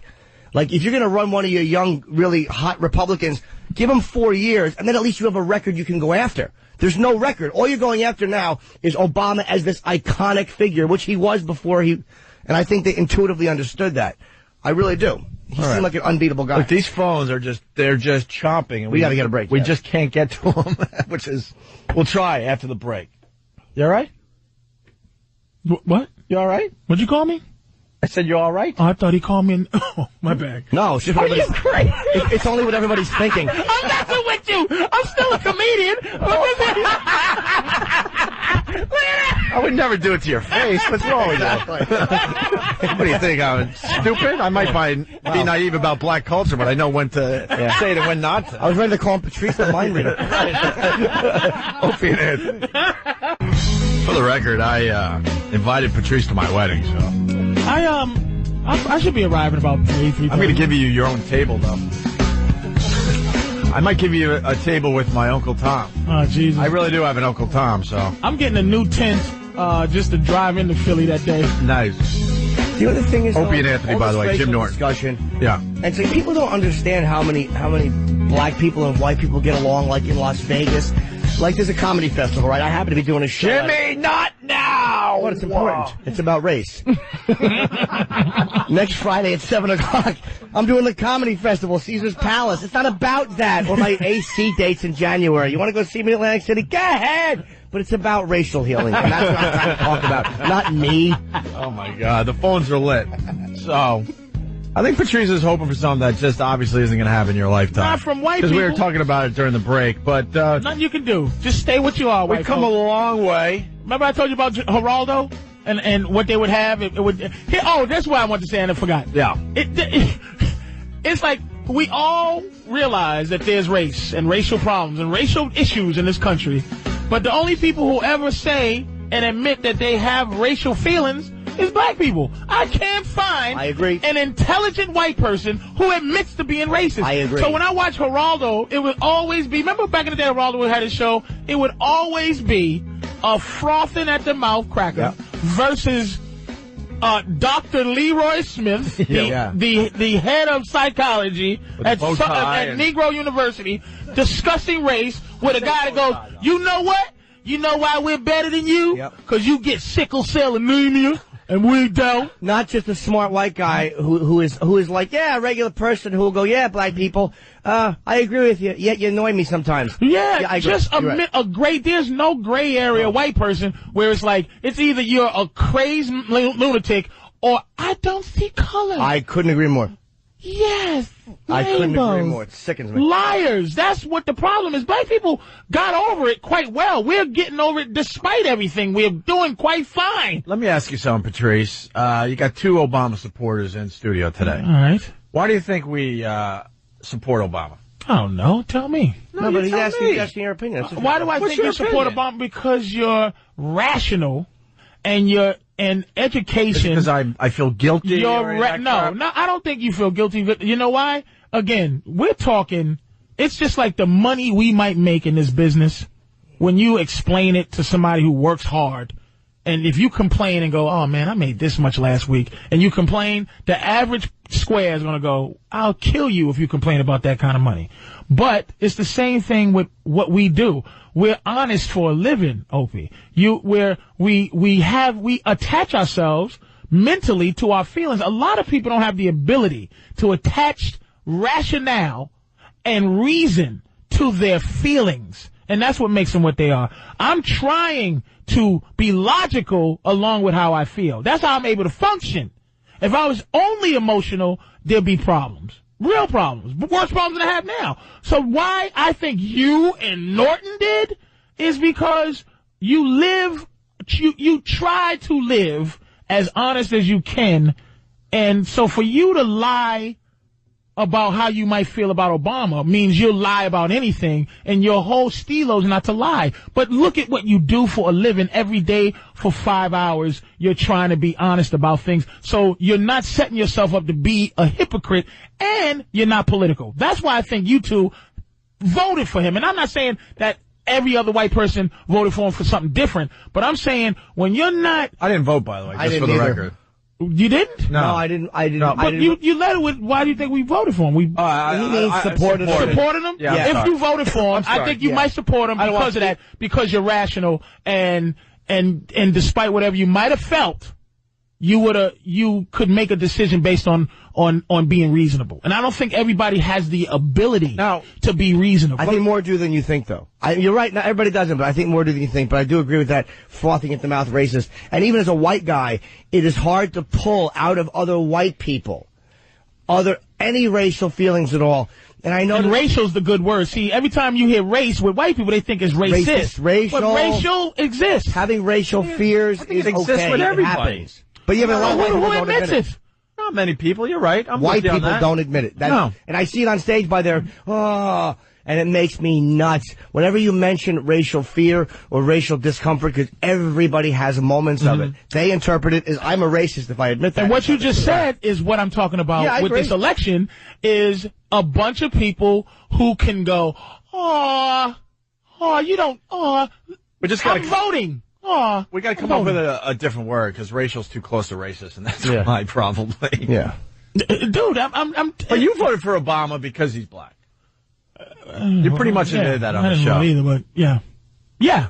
If I went on stage... Because I just want to see it. If you went on stage, Patrice, as a black comic in front of a white audience, you'll tell white people they annoy you, and they'll laugh. And if I went on and said, black people annoy me sometimes, white people would be very uncomfortable. Black people would try to be much more... And here's why I set myself up to try to not be a hypocrite, because I used to have arguments with white comics all the time, and I used to go, look, I try to approach it without it being taking advantage of white guilt. Right. I try to make it real and try to make myself a villain sometime. And you see me perform, knowing I try to make myself a villain so that I'm not endearing, so that when I say it, that white people can be upset. Rousing success. Yeah, right on. Exactly. That's what I'm saying. By the way, for the record, because Anthony's not here, when you ask him why McCain, he would say because, he believes in McCain's policies over Obama. Of course. I'll say, but there's one. I'm just saying. Ant is valid when he talks about... And he could back it up because he starts spewing some stuff. The NRA, he's a big NRA guy. And look, Obama's tax policy, it's like, it is a big thing, though. He wouldn't be this animalistic. Probably not, right. If it was a white guy that won. But he'd be closer to this animalistic than you think. How long you guys been working together? 14. 8 years for me. 14 years. Yeah, we started with the OJ thing. Clinton was in office for 6 years. Mm-hmm. 8 years. 8. No, 6 years at that time, meaning 6 more years Clinton was in office during that time. Was he ever out of his mind like he is now, and there's a Democratic president? He didn't make the money back then either. We've grown over the years. We didn't talk politics back in '94. But now his growth is based on saying uppity N-words that he's goofy enough to think that black people, here's the thing. In all fairness, don't you think we just give a black dude who doesn't know any better, give him that? In all fairness, like Ant's not here. He'll have a lot to say about this tomorrow. But what we need to do is get you both in studio at the same time to really have at it. No, that's a good point, but though. because it's not fair it's easy, No, you're looking at an empty mic over there, so. What the hell? I've been listening to. I understand, but we got to give him the opportunity to defend what he's saying. The uppity N-word, she bumped into me, and how dare she? It's white entitlement, but you still won't say you racist, you liars. That's a good point about if the guy is yelling, Obama's president. Like, that's just... He's goofy. It's such a taunting, silly thing. Exactly. But you know what that is? Not defending that kid, but I'm going to say that the dude... He would have found any way. He would have been like, he would have said, Jesse Jackson bought new shoes. Yeah. It just is something that you can go, he's breaking balls. He's busting your balls. Right. The black president. Let me, we're going to go to the phones because these guys have been holding some for over an hour. And I'm going to do it this way, Patrice, because, I'm a smart radio show host. I could unleash. I could just pick the call. Wait, how many? If I wanted to. So what I'm going to do is I'm going to go from top to bottom. Do you think? Whatever we get, we get. Okay. I got a stick I'll poke you with. Back. Back. Shut up. Down, boy. Let's start with Dave in Illinois. Dave, what's up, buddy? Yeah, hey, how you doing, man? Hi, Dave. Good. Patrice. Yeah, it is. You think that I'm getting the vibe from you that. It's the same vibe I'm getting from your voice, by the way. All right, but give him a shot. I'm gonna give him a shot, but you can. I already smell it. I'm not stacking the deck. We're going from top to bottom. Let's go, Dave. No. What I'm saying is that you believe that any white guy that voted for McCain and they were against Obama had some kind of racial undertone for doing so. You know what, Dave? Dave, let me ask you a question. Dave, let me ask you a question. I said in this room, I don't want to feel that way. But I do not think that was the case, and I really don't feel that was the case. But for the most part, I'm generalizing you, Dave. I am grouping you in with all of you. That's not fair. Oh, is it not, Mr. White Man? Do you hear yourself? You know what? Do you hear white people? All right. Do you hear fairness? But that's it's not fair. It's not easily 9 out. Fair. But Patrice, easily 9 out of 10 guys would say exactly what Dave just said. Easily. Yeah. Because we don't. His name is Dave. He's not Uncle Sam. He's Dave. He's just a guy from Illinois. 9 out of 10 Do you would say get that. what I'm saying? So, how dare fairness be a part of white people's speech? So what's not fair as far as you're concerned, Patrice? Because when you say the same statement when it comes to stuff. Here's the what I mean about it's not fair. Mm-hmm. He's saying that my generalizing of white people is not fair. He's right. But it's not fair. That's what I'm But like, here's the thing, and I've always said this on the news, and it's a gameplay. It's hilarious to me. Is that when they go, 3 black men robbed a Walmart and shot and raped everybody. They and rarely say black man. But when a black guy does something, it is held over all of our heads. Even though it may not count against, but the country makes it feel like all black, we got to defend ourselves. But when, let's say Gary, the Green River Killer, you probably know his name, Norton, I forgot his name, but the Green River Killer in Seattle killed 50 hookers. Right. Ultimately, one guy killing 50 people of the same thing, we should be looking at that person as, oh boy, it's more likely that this is, or John Wayne Gacy. If I'm a young white dude, I should be looking at any chubby white guy and go, he might choke me and put me in a cubby hole in his house. But so why don't one black dude, why don't you? This is what I'm saying. It's one black dude does something. We all have to go to the defense. I'm tired of defending black criminals. I don't want to. But it's ultimately it comes out to be a racial charge with white people. They can't just make it not racial. But don't forget. Why should we not? Hold on. Give us a little serial killer example. Don't forget John Muhammad and the other guy, the snipers. The snipers. Most people are not looking at black people like potential snipers. Not when at it comes, all. Not at all. Or it's still not. You know why? Because that's not really. Timothy Spencer's another is a serial killer, black serial killer. He raped and killed white women. What about that bad boy in Atlanta? No, what I'm saying is serial killers are a weird one, man. Like when you look at someone who's doing such an anomaly, a guy that rapes and commits a murder is connectable to people, but a serial killer. How about mass office killers? Okay, that's a better example. I should be looking at most white dudes. I should be looking at what you do mentally to E-Rock. I should always come in here and be like, oh boy, E-Rock could snap today and shoot us all. I could feel that way. That whole thing, by the way, is turning around. He's becoming one of ours. One of us, finally. One of ours, geez. One of us.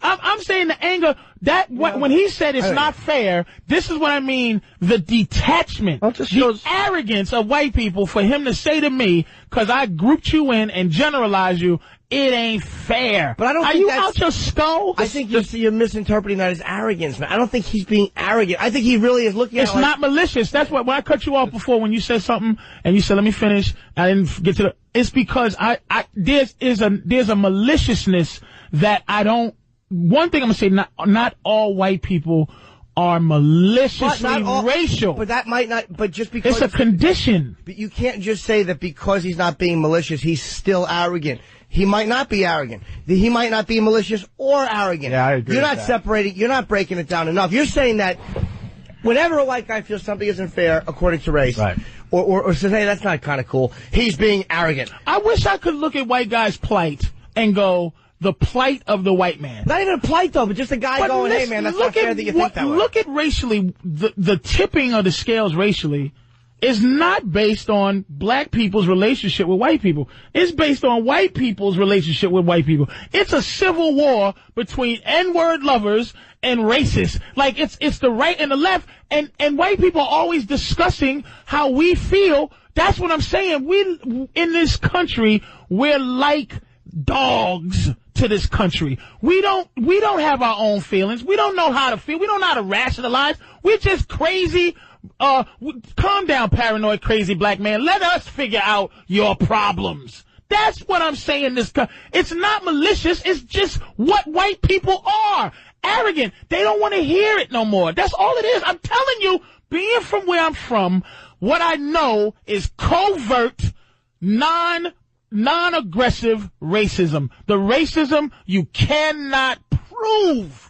And that's what we living with now. That's why I'm saying all of this is nonsense to me, because I don't feel anybody change. That's all I'm saying. All right, so where does the line go between racism you can't prove and covert racism, institutionalized racism, which I agree with you, it exists. I don't, it's like everybody feels Bill O'Reilly's a racist, but can you prove it? But where does that line end, and the line where it's like, I'm black and I'm misreading this. Mm-hmm. Almost like there is a line where you're black and you're misreading something. Okay, give me an example of you think that black people just misread something about how white people feel. That booing right there was a great example of misreading the had I not seen that in every single concession speech, I would have thought, my God, they're booing this like that was. And that comes from education, and I wasn't educated on that issue. I took it as how I felt at the time, right. And watching McCain, and what I said, it had a lot to do with McCain. The way he said, the way he looked, it looked like he was like, don't do this. It didn't look phony like this is what he's supposed to do. It looked like a disappointed man in that reaction to the people that represent him, because it just wasn't right. I think when he saw them booing, it was almost like, nah, don't do the typical thing now. Not don't boo like that was the typical thing. Yes. To boo. Don't do that now. Don't do what we always do. I think he was, not now. This is a bigger thing. I think he was playing his role in that whole thing. I think he appreciated that people were booing. No, I don't. Because McCain still believed all the way to the end that he was the better guy. I think he's too genuine. So when you got your supporters going boo, I think you're up there going, oh, that's kind of cool. I felt that guy on his concession speech. I did too. Dude. I felt that dude. And after felt like when he finally got to really say what he wanted to say, it was a great speech. I really we got to go to the phones. These guys are killing the talk. Let's go to Eric in Cleveland. Eric. First off, I got to tell you, I'm black. I didn't vote for Obama. I felt that Obama was bad for the country. And I got to tell you, Patrice, I'm ashamed of you even being black with me, simply due to the fact that I'm listening to you and this garbage that you're spewing out. We're Americans first. We're Americans first. And I understand that people have gone through a lot of hardship and a lot of agony to get to where we're at, but everybody has. Chinese, Irish, Italian, black. We all have gone through something. Our job is basically to get there and do what we're supposed to do. Can I tell you something? I'm going to tell you something right now. White people think you're hilarious. White people are like, who is this goofy guy? Your white wife and your white friends. Let me tell you something, man. Let me tell you. I will tell you this. You said you're ashamed that I'm black. You're ashamed of how I feel. You're ashamed of how I feel is what you're saying. What you're saying is you're ashamed. As a matter of fact, you insulted me to get your point across, and I'm telling you, I'm sharing my feelings with you, and you haven't even shared a feeling. Do you feel like this country's racial? Do you feel like this country's racial? You're one of these black people. Let me tell you who you are. You're a black person. You're a black person who doesn't eat watermelon in front of white people. That's who you are. Let him answer. That's a good question. First off, you are right. I don't like watermelon. Exactly. You don't like nothing that makes you think that you're the black way that white people present you. Are hypocritical. Hypocrites. Who's hypocrites? If Obama was a black Republican, he would have never got in. That's an absolute lie. Colin Powell would have been the president. Matter of fact, when I heard, I'm going to tell you something. Colin Powell sound more presidential supporting Obama than Obama did. Like an idiot. He sounded like an idiot because all he could say was that Obama was black and that's why I support him, not on his ideas, not on his concepts. And so we decide that this country is far more important than our whole race aspect. I love this country. I love this country. I want that guy to, Patrice asked a good question. Patrice, you asked this guy a good question. I didn't hear his answer about what do you think is racial about the country. I would like to hear his response. I didn't hear that. What was the question you asked him? It was something about what... Yeah, do you think this country is racial? Of course it's racial. So that means but you sound like you've made it despite the racism in this country, correct? Like every other race. Like every other race. Every other race. As including myself, that I make it despite how this country treats us. I'm not saying that this is an excuse. This country treats us like garbage, dude. And for you to say it doesn't, does this country treat black people like garbage? Everybody like garbage. Really? What white person got treated like garbage historically? But that's where I'm at with this guy. We all get treated like garbage. Historically. Hold on, let him answer. I want to hear let him answer. Everybody's being treated like garbage, and I'll tell you how. I agree with that, man. I agree with that. People standing in for food stamps, and you know what? Those who make it, make it. Those who don't, don't. That's the American way. Dude, you're allowed to feel like that, but I'm gonna tell you, you've never had an experience. You've never had an experience to have you realize that. That's where you are so wrong. Wait, how is he wrong? How is he wrong? How am I wrong? How is he wrong? I'm your age. What happened to you to feel this way? I have experienced racism to the utmost. But what have you experienced? Make a difference. What have you? And do you understand how you're sounding? You're not being honest, man. You're saying the goofy. You're talking for white people. But you have no stand against a black man who has equal intelligence to you, who's experienced what you've experienced. I asked you a question. What did you experience? What? And I understand that everybody... Answer the question. What have you experienced? Answer the question, man. Answer the question. Yeah. Good. I started high school my elementary school to my junior high school years were all in an all-black school. My parents moved to an all-white neighborhood. I was the third family in an all-white neighborhood in the late 70s, early 80s. I experienced racism. The N-word was used every time that I went around. I did everything in my power to compete with them on their level, on intellect, on the levels of athleticism. Same thing as me. And guess what? Same thing. Right now we're not different, but go ahead. Yeah, how were you able to move on from all that? Because Patrice can't move on from any of that. Do you think that this is? Can I ask? I'm not saying. Hold on, Eric. Excuse my interruption. This is a white guy on the outside. This to me sounds. Are you think this is a black guy who is not in touch with his anger or rage at what? I mean, of course not. And I don't even use the word sell out this and sell out that. But this guy's been called that, and here's the thing, I relate to this guy on a level where I understand being an intelligent black man, you get a moniker of being a sellout. But you don't like black people. Wrong. I love black people. All right, we can continue. But you know what? I've also learned to love other people, too. Me too. Because of that, I'm able to see the world as a complete whole and not as an individual. And that's why I don't think I'm bothered with it. White people don't even follow you, man. Sure. All right. That was interesting to hear, though. Yeah, Patrice, just let it go.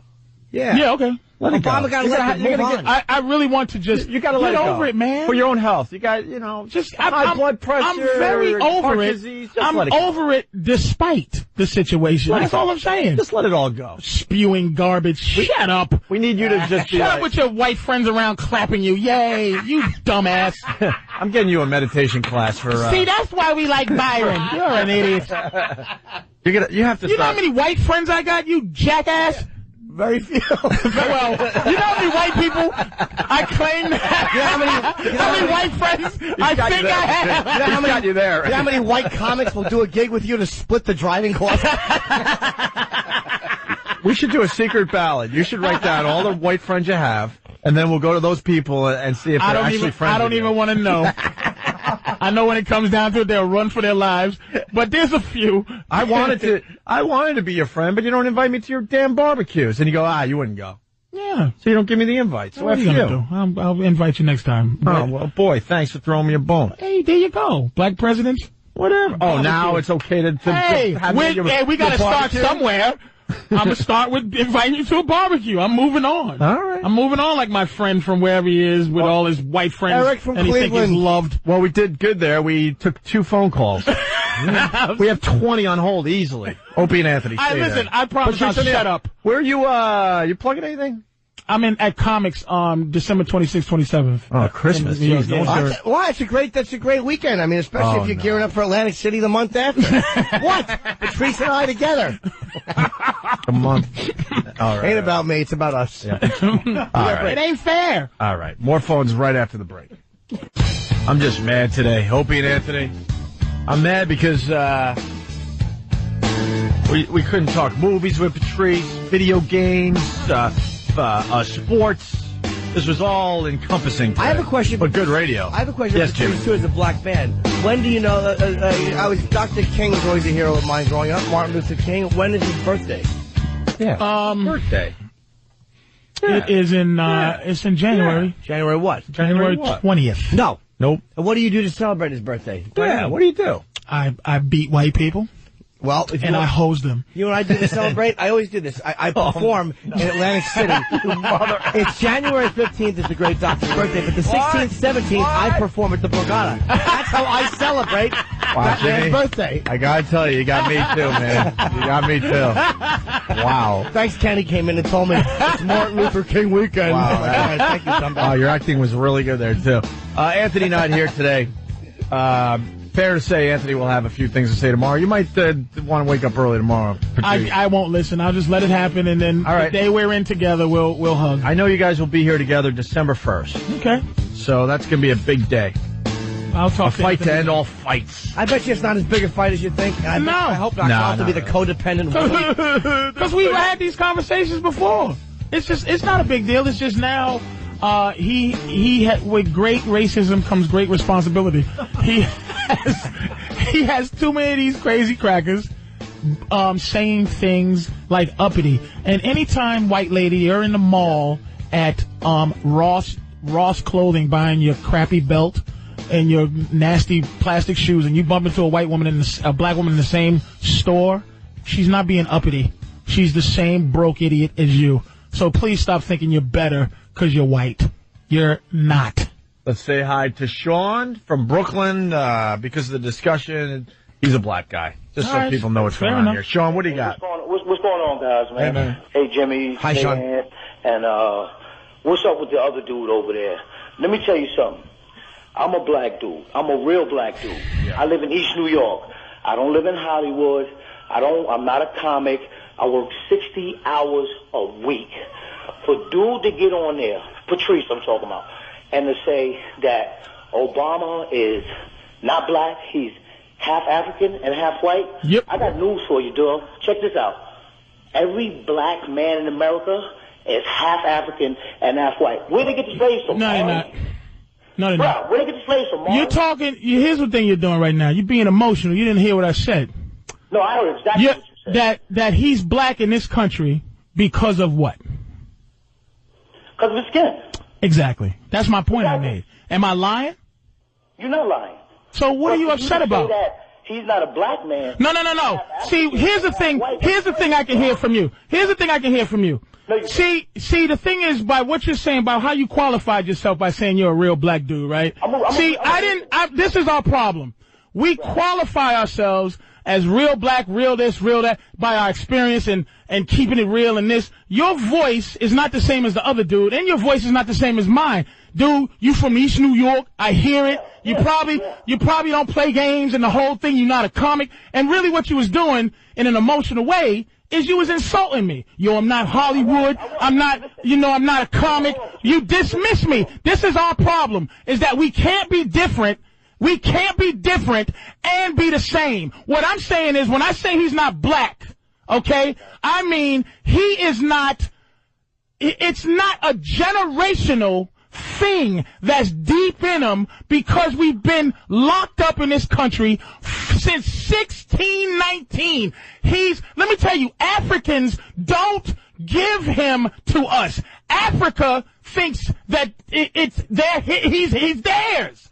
They said that they export presidents to this country. They disrespect black people. They don't look at us like that. I'm telling you. Patrice, when I said a real black man, I mean a real N-word, okay? Right. I don't know if I can say it over the radio. Hold on a second. When I say that, I mean that, bruh, I work 60 hours a week. You hear what I'm saying? I hear you. I work 60 hours a week. I work on the weekend doing a little bouncing job at a little Mexican club. I got my granddaughter because my son is on the street right now talking about he's on the grind so he can get $600 Prada shoes. I'm the same age as you. You understand what I'm saying? Okay, I'm hearing you. So my perspective is going to be different than yours. Just because you got money, I don't think there's a difference. Oh, I don't got no money, dude. I don't have. See, wait, no, I can't wait a second, because you think something of me that ain't true.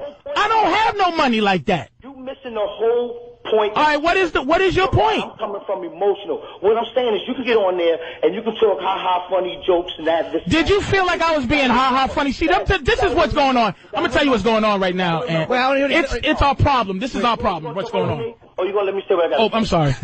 But I'm saying, how do you throw in, you're insulting me, right? But then you want to keep going. I can't retort. I can't get in there. You dismissed me 4 times already. I don't have the money you think I do. Let me tell you how easy my life would be if I smiled and shucked and jived and felt and didn't tell people how I feel. Or we're just nice. You understand? That's what it is, dude. I'm telling you, all of this thing where, I'm a real N-word and all that. What does that mean? This is what I'm saying, dude. Everybody, we're all qualifying what black is. When you ask the other dude from Cleveland, what racism have you experienced and what makes you different from somebody else, like I said. Okay, what is the point? So what you're saying is I'm crazy for thinking that this country's racist? I fit the profile, so don't ask me about what kind of So what is your beef with me? I don't think he was. Hold on. I don't think Patrice. I don't think that guy was dismissing you. I think he was just like saying, "I'm not these other things that you've mentioned before you." Fair enough. But what is your beef with me? What am I saying that ain't right to you? My beef with you is for you to say that Obama is not a black man, that he's an African. Yes. African and half white. Bruh, but you gotta understand my point. What's his name? Brought over here and Troy? Sean. Listen to him. And therefore, that's where you come in. No, Sean, no, listen to me, Sean. Let me try to say what I meant by that. Okay. What I'm trying to say is, and I could have said it wrong, that the country is so racial and so racist that anybody black will be black by their color, not their experience. It's just the fact that black people are black because of our skin and white people are white because of their skin. I'm saying that not that he ain't no real brother. I'm saying the dude is first generation African. He's not you. And I'm not saying that that's a bad thing. I'm saying that he's black because that's how racial the country is that they qualify us just by skin. That's my point. Okay, all right. So I'm sorry for dissing you 4 times, but let me say one thing to you. If you've seen Obama, and you don't know he's Obama from a hole in the wall. Right. And you just happen to see him on the street. You couldn't look at him and say, he's first generation African. He's black, exactly. Right. There you go, because of his color, exactly. But you don't see white people as Irish. You can't through ethnicity tell. I don't see anybody as anything. I just see him as a dude. Yeah. You know what I'm saying? Like I said, I'm a real N-word, but I work with white people. Because you have white friends. I work with everybody. But we're not talking about your friends, Sean. We're talking about the country. I have white friends. There's white people I truly love as people. And they're my friends. And you probably have white guys because you work so hard that, dude, you have a beer with them, you probably fought with them, and you love them. But we're talking about the country, man. You feel how you feel because of the country. Right. But see, what you have to understand is, in order for us to be able, and Anthony was asking about a solution, and I'm going to give you the solution. In order for us to be able to move on to the next level where race relations and racism and racistness, whatever buzzwords everybody want to put on it, is going to get better, and I'm saying we now because I'm including you, now I'm embracing you. Okay, first I had to spank you, now I'm going to embrace you. You think you spanked me? Are you out your mind? What is this, a rap battle? You spanked me? Yeah, Jimmy and I felt it. Absolutely. Now, Sean, you knocked him around a little bit, now make him feel better. That's right. We all felt it. I love when they infight. We as black people, you're stupid. We as black people first have to Got Lesnar embrace talking at Couture each right other. now. We have to embrace each other. You understand what I'm saying? All right, Sean. We have to be able to get past the barriers of just because you got a little bit of chips and I ain't got no chips. Yep, exactly. You funny, ha-ha, or whatever. Yep. Again, with the you got chips. He's right. Where is it talk? Do you see where it's going? This is why we can't Couldn't win. agree more, Sean. That's right, That's what Sean. he's got. Patrice has some chips. And he is slightly uppity, but I like the fact that Sean smacked him around. Yeah. Patrice, comment? Patrice, comment? On what? On what Sean said? I already commented. Where are you, Patrice? Is that your mic today? Yeah. All right, cool. Opie and Anthony. Anthony, for the people that are just tuning in, did not make it today. His mama and his stepfather, Sal, celebrated 25 years of where are you, Jimmy? There's Jimmy. That would be a sin if I wasn't on. They had their 25th anniversary, wedding anniversary thing that they did yesterday, and Aunt called around 7:15, and I thought my pal was calling just to say hi. I'm like, oh, Aunt wants to just talk about the football games. I'm not stupid. I knew something was up. Hey, can fucking stupid Eatman call me back? I called him 2 days in a row and didn't hear. I understand he's a busy guy, but it's like, how about a minute call back? What's up? I'm trying to talk to him about something. He hasn't gotten back to me. It was irritating. Who's eating? Yeah, Eatman, our radio agent. Yeah. Are you using this to get him to call you back? Because he doesn't listen to the show. Every once in a while. Oh, no. You know, this is way above his head. Yeah, no, I wouldn't expect him to listen. This shit's way above his head. He doesn't understand. No, he has no idea what's going on. Nah.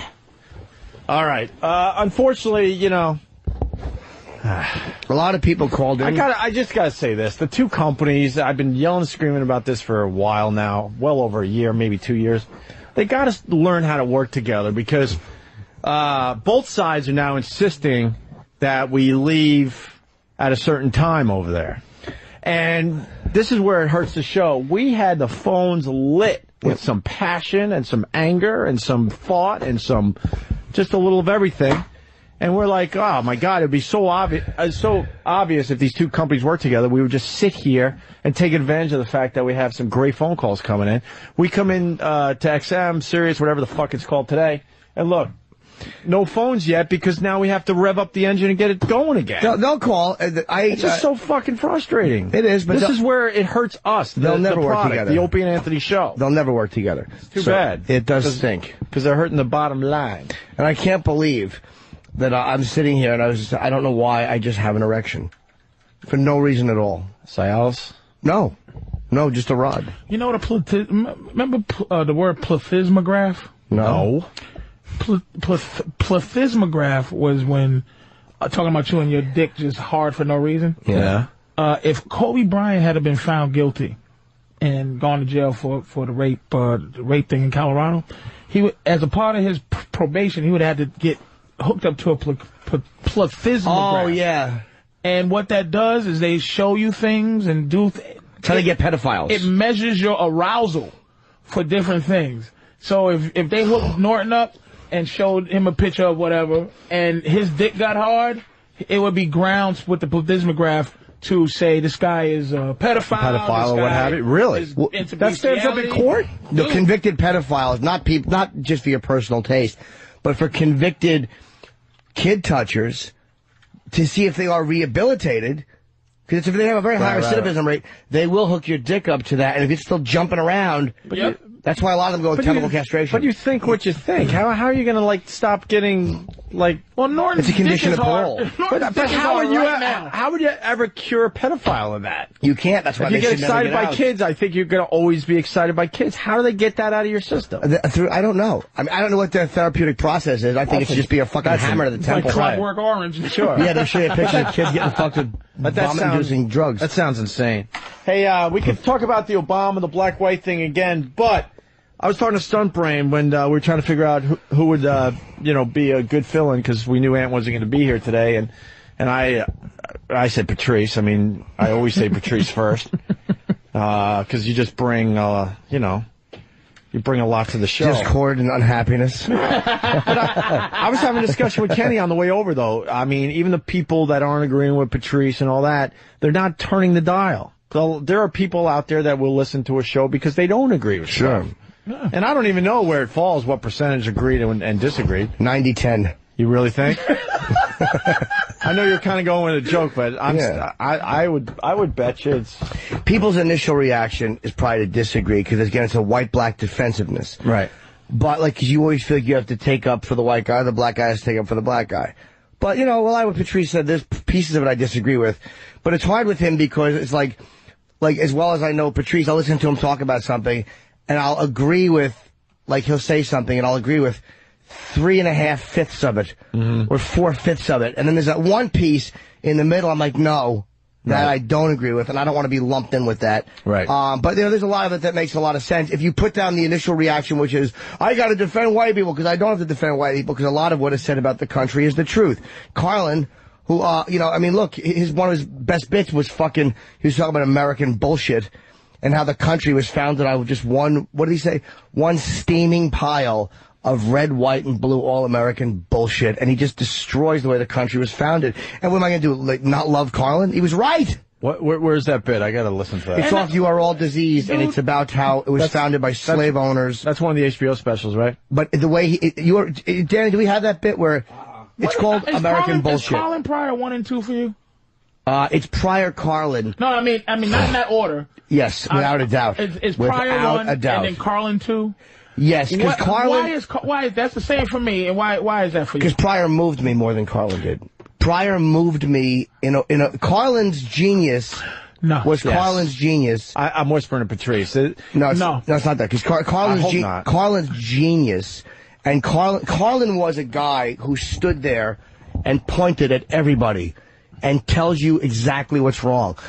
But Pryor was a guy to me who was hurt, and there was a wounding to him that was, like, different. He worded it better than I would have. Had nothing to do with Richard Pryor being black, you know, so to speak. It was that Richard Pryor was more, if you was, like, trying to figure out what funny is, like, if funny could actually be manifested on Earth, you go, Richard Pryor was funny. Carlin was verbally...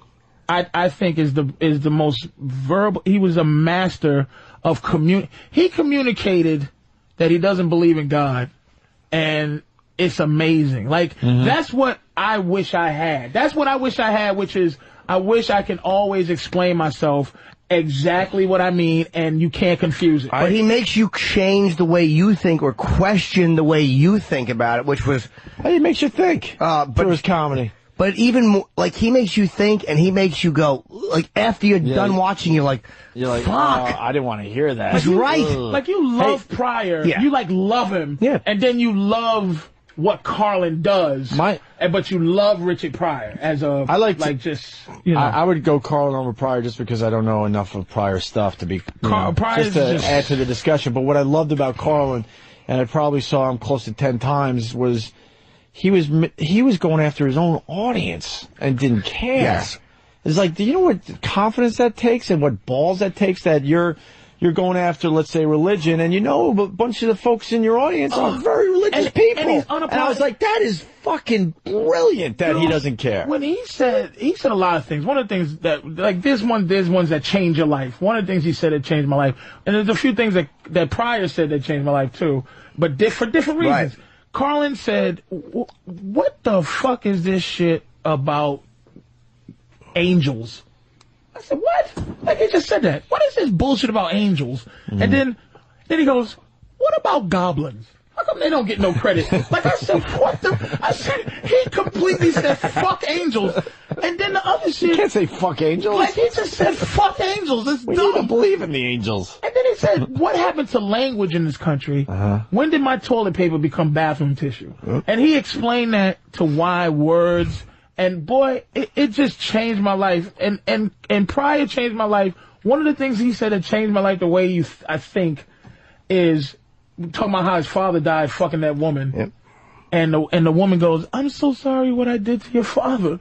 And he goes, what? He died fucking you, bitch. It's like... That's a hell of a way to go out. Yeah, if I had to choose to die or get hit by a truck, what line would you be in? Like, I'd be in that long motherfucker. Like, he just rationalized that without pretension. Like, come on, baby, he was fucking you and he died. What do you want? You ain't got no control over that. Pryor's thing was, like, what he was saying was funny, And he was saying it in a really funny way. I mean, he was just a purely funny dude. Like, not that Carlin isn't, though, because Carlin also is a very silly... He understands how to deliver really heavy shit, like, and be silly. Okay, like, he knows when to all of a sudden, like, let the air out of the balloon. That was Carlin's brilliance, too. Is like, he understands. He's basically telling an audience of people who believe in God, and he's being serious. He's going, I tried, folks. I really tried to believe in God. Mm-hmm. And the way he attacks America, he's not being cute.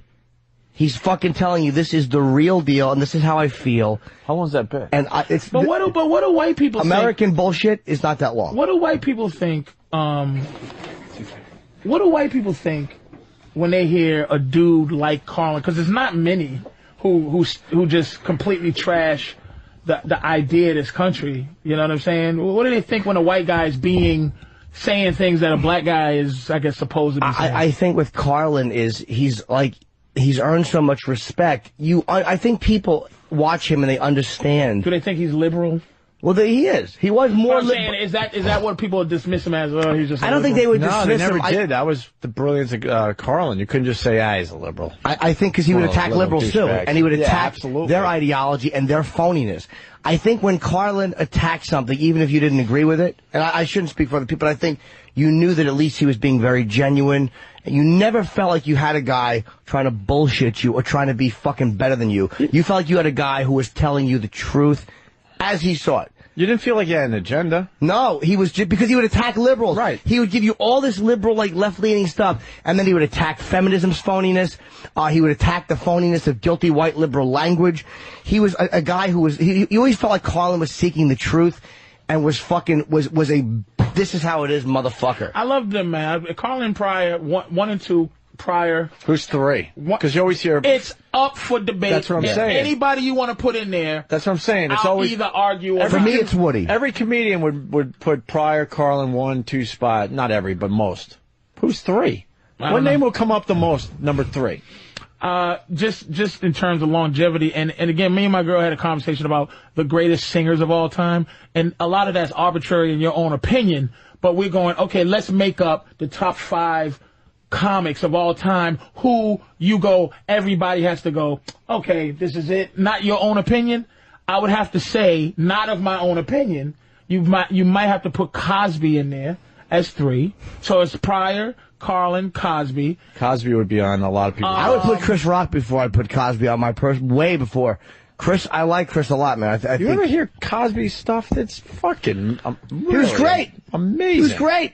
He was great. Got pretty hokey later in his career, but Cosby he was a storyteller. Dude, he was amazing. How about Red Fox is coming in? Nah, Red Fox was very funny. And that's personal, but you wouldn't put him in the top 5. Because he did jokes, whereas right. Personally, he made you laugh. He was a funny dude, but Cosby was he was telling real life stories. He wasn't doing like exactly like your ass, which was funny to hear.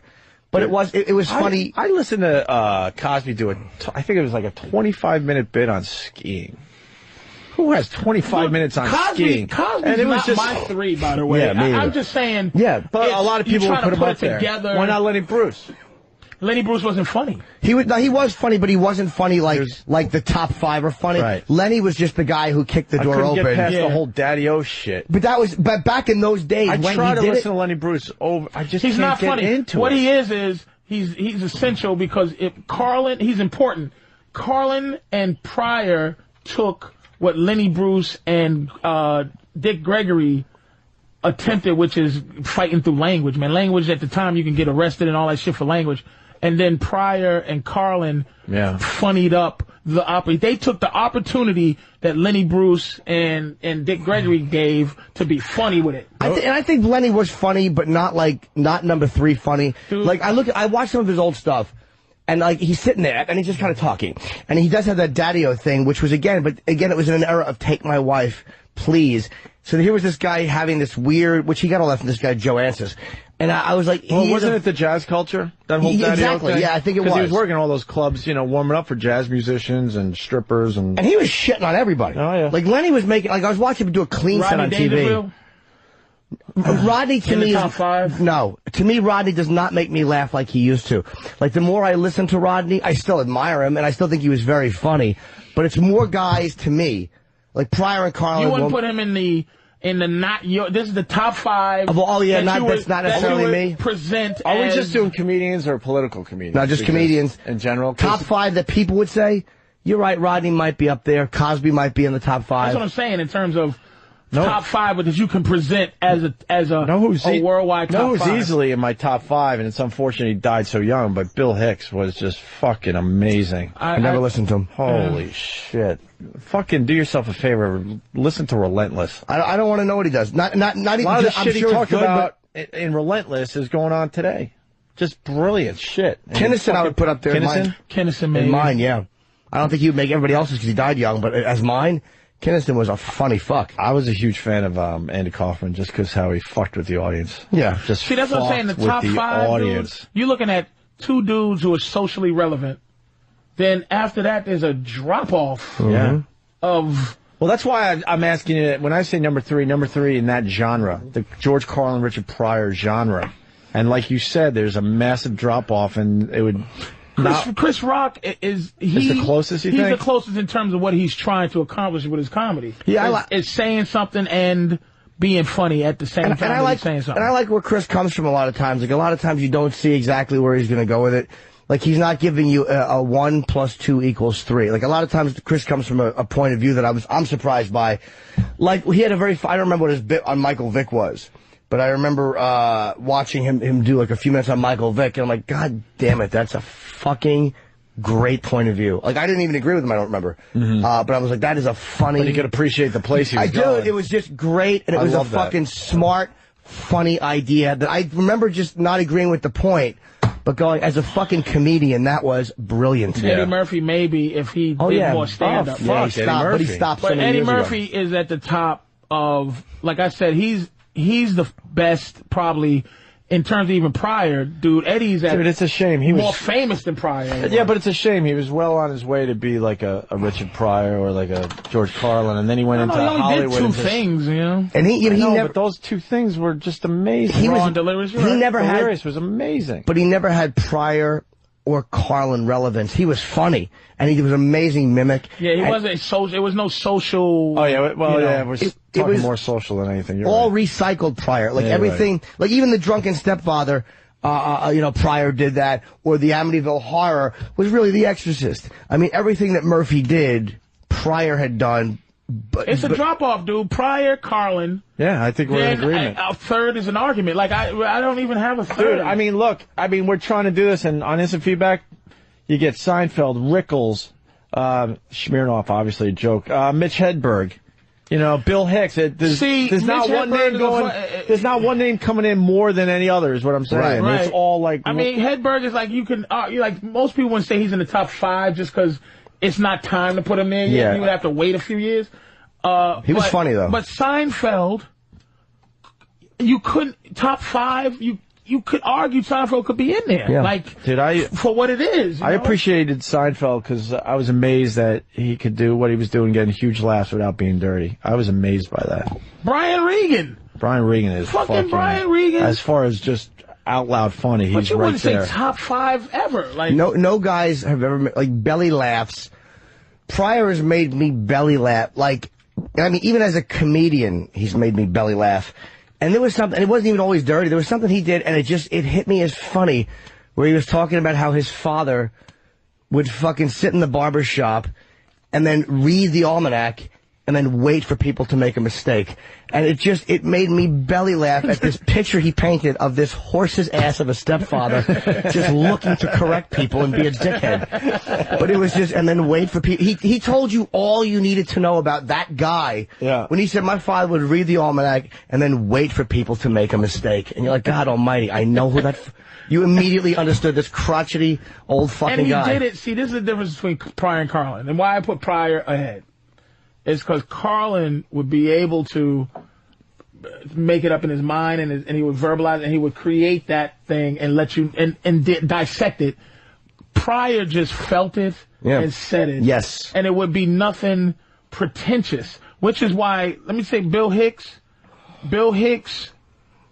didn't, I don't think Bill Hicks became what he should have been because he operated, for some reason, Carlin never operated above the audience. You never felt, like he was saying, he was looking at you like, ugh. Well, he kind of did the whole thing with a wink, but, you know. It was social something. It was about society. He was kind of looking at you like, you know. But Hicks was disgusted. Oh, yeah. There was people real. He was with. He didn't hide the anger he had for the system. But he was disgusted with, like, he was disgusted. The thing about the audience is you have to be disgusted at something else and not them. Or disgusted at them you have to be with them on some, and what you just said, Pryor had that thing too, where he had this ability to talk about race to white people, and you had to laugh and you had to acknowledge that there was truth in it, because you never felt resentful, because as a white guy, I never felt that Pryor was trying to make me feel anything bad other than this is the way it is. Like he was never trying to make me feel guilty or bad. Ever the genius that he was. He was never, like when he said, he goes, the white woman come to him and go, that Leon Spinks is dumb, ain't he? And he goes, well, what would you think of me if I agree with you? Yeah. Mm-hmm. Like, it wasn't like, dun, dun, dun, look at the point I made. It was like, hey, we got the Carlin bit about America. And it's only like 2 minutes, right? Yeah, it's easy. And it's just the way he's so it's just the way he says it. He's not trying to be. It's real easy. George Carlin, what's this bit called? It's my favorite thing. My favorite special is called "You Are All Diseased." It was done in, I think, 99 was that or 2000. That was 3 specials ago, right? Or maybe, yeah. It was done here in New York, live at the Paramount. You have some nice stuff in your book about George Carlin. I love him. I Hate Your Guts, and we learned that you cried when you found out. Carlin like a baby. Dude, I cried too. Oh, I was walking a dumb beach somewhere when I found out. It's like, what the fuck? Because we had him on only a few months before that happened. Yes, we did. We were hoping for more appearances by George. All right, here's the. There you go. Fucking love that. There you go. But it's a guy who's not trying to soften the blow. He's not trying to. And the thing with Carlin is, the older he got, the longer he went in between punchlines. And normally when a comedian does that, it is like just saying things. But I think with him, he got away with it, and I don't mind it, because after 40 years of doing nothing but being funny, I was so interested in the way he saw things, how he thought, that his opinion to me was was extremely. Now, how come when Jeremiah Wright, if Jeremiah Wright was saying that, or any black comic was saying that the whole vibe would have been different. Well, the crowd would have felt different. It would have been some other shit. But this one was, woo! Well, you all know it's the same as the source. The same as if Imus had been black and somebody said black people wouldn't have been in an uproar. It's all the source. And if Jeremiah Wright had been doing a lot of fart jokes, and people, come on, it's a different vibe. When a guy is... I'm saying that whole thing that he was saying... It's truth. It's just what...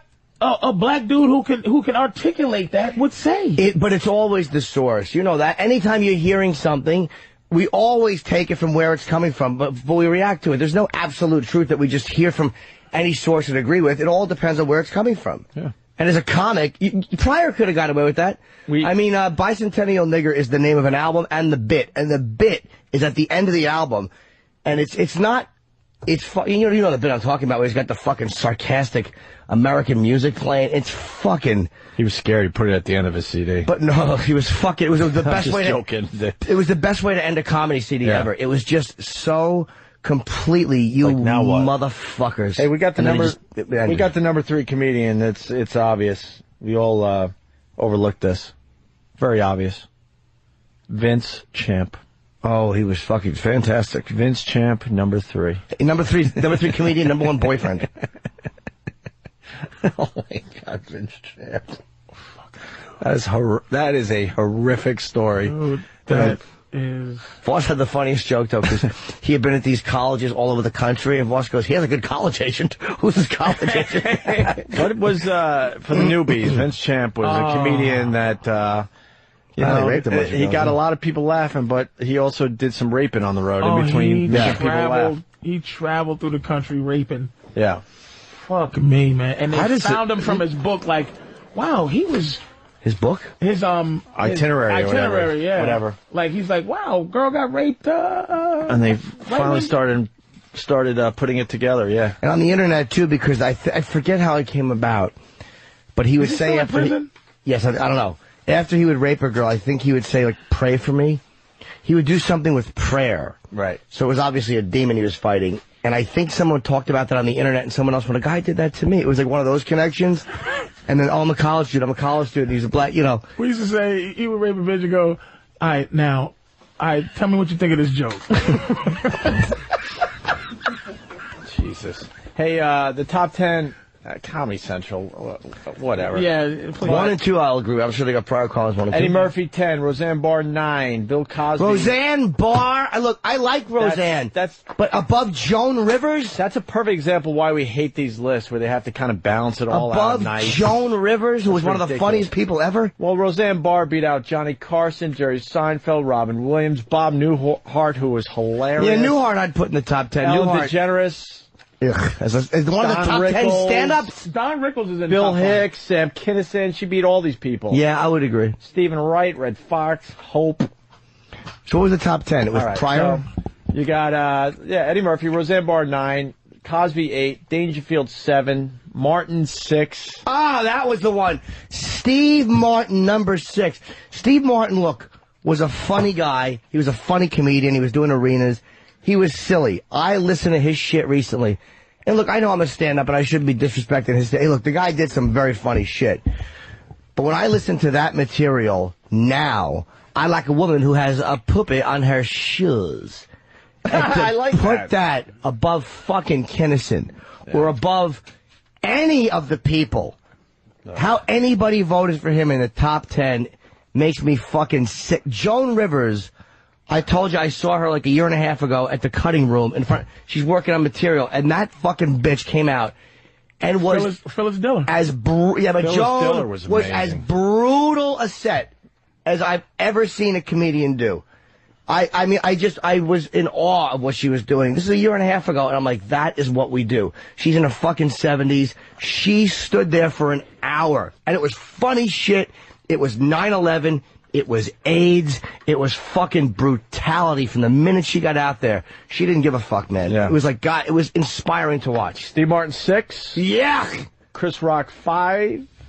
Woody Allen, 4. Lenny, 3 is a polite thing. Lenny, if he's 3. 3. Yeah, it's a polite thing. Carlin, Pryor.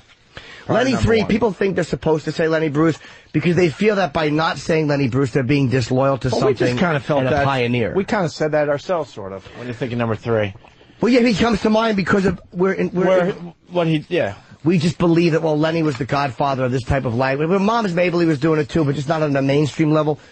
But Lenny is not. You ever hear Newhart stuff? Oh, he's amazing. Fucking amazing. He had the number 1 and number 2 albums in the country at the same time, it's mind-boggling the success. Yep. He was doing comedy literally for a couple of months when he taped those albums. It was a weird gifted thing he had, and they were funny. I mean, you can't even say they weren't funny. They were just fucking funny. Just a stammering mess. Yeah, I mean, he was an original. All right. We're gonna take a break, and I gotta piss. There's something else that I want to talk to Patrice about. The blacks. Sorry, I don't know why I'm saying sorry. The blacks with the gay marriage issue. Okay. You had some thoughts on that? I do. Because I think gays are now trying to say that they are on the same page as blacks. They have now. been for years saying that. Yeah. And they are. And you got some thoughts on that? Yeah. I don't think he agrees with that. More with Patrice O'Neill in just a bit. Where? Who gives a shit? Oh, no, Opie, hold on. What? This coming Friday, I'll be in Atlantic City. Vegas. Yeah. At the TBS Festival on the 7 o'clock show at Caesar's Palace. It's me and Bobby Kelly. And I'm hosting. How come TBS? Wait, there you are. Me, okay. Bob Kelly, and Russ Beneva, and another comedian. How come they didn't do the thing on TBS where it was like Seinfeld, Cook, Norton? That's exactly why. Because it was Seinfeld, DeGeneres, Cook. Norton's a big drop off the cliff. You know, if it was Quinn, O'Neill, Norton, DePaulo, well, you know, I don't blame TBS. Why would you mention me? On the brochures, I'm in the small font. But Russell Peters is in the small font. Dice is in the small font. I mean, there's some other fucking comedians that are in the small font. Who's in the big font? Dane, Ellett, and Seinfeld. Cat Williams, I don't remember. He was in the medium font. Yeah. But I didn't mind being in the small font because it was like a lot of notable comedians. At least you're being fonted. Being fonted is fine. You want to be fonted. Yeah. Fonted. Hey, what were we talking about during the break? Fonted motherfucker. What is it? Oh, we're talking about black people and their issues with gay people. Well, gay people. Oh no, but some of the stuff we were saying during the break was pretty funny too. Oh, the thing I was talking to John about. He goes, John Gibson loves Patrice O'Neill, and I'm on there messing around with him, and I said, John, I know what white people want out of this. They want racism to be over out of this election. I said, it's not going to happen. It's not going to happen. He goes, well, you owe us something. What are we going to get? I go, white people, if you're going to say, okay, here's what you can keep, you can keep outer space and you can keep the ocean. That's my deal with white people. You can't, I'm not going to stop saying racism exists, but I will stop saying, I will let you continue to go in outer space and do things, and I will let you go at the bottom of the ocean, or climb mountains. So anything that black people have no interest in doing we could have that. You space. can have that. That's and nice keep of it. you, Patrice. Yes. Hey, that's my deal with you. Now the other big issue, and we do have we have this Texas pastor. We'll try to get into it, but he's preaching 7 days of sex. It's a great little story. We're going to get to that, but we're going to start with the gay black thing.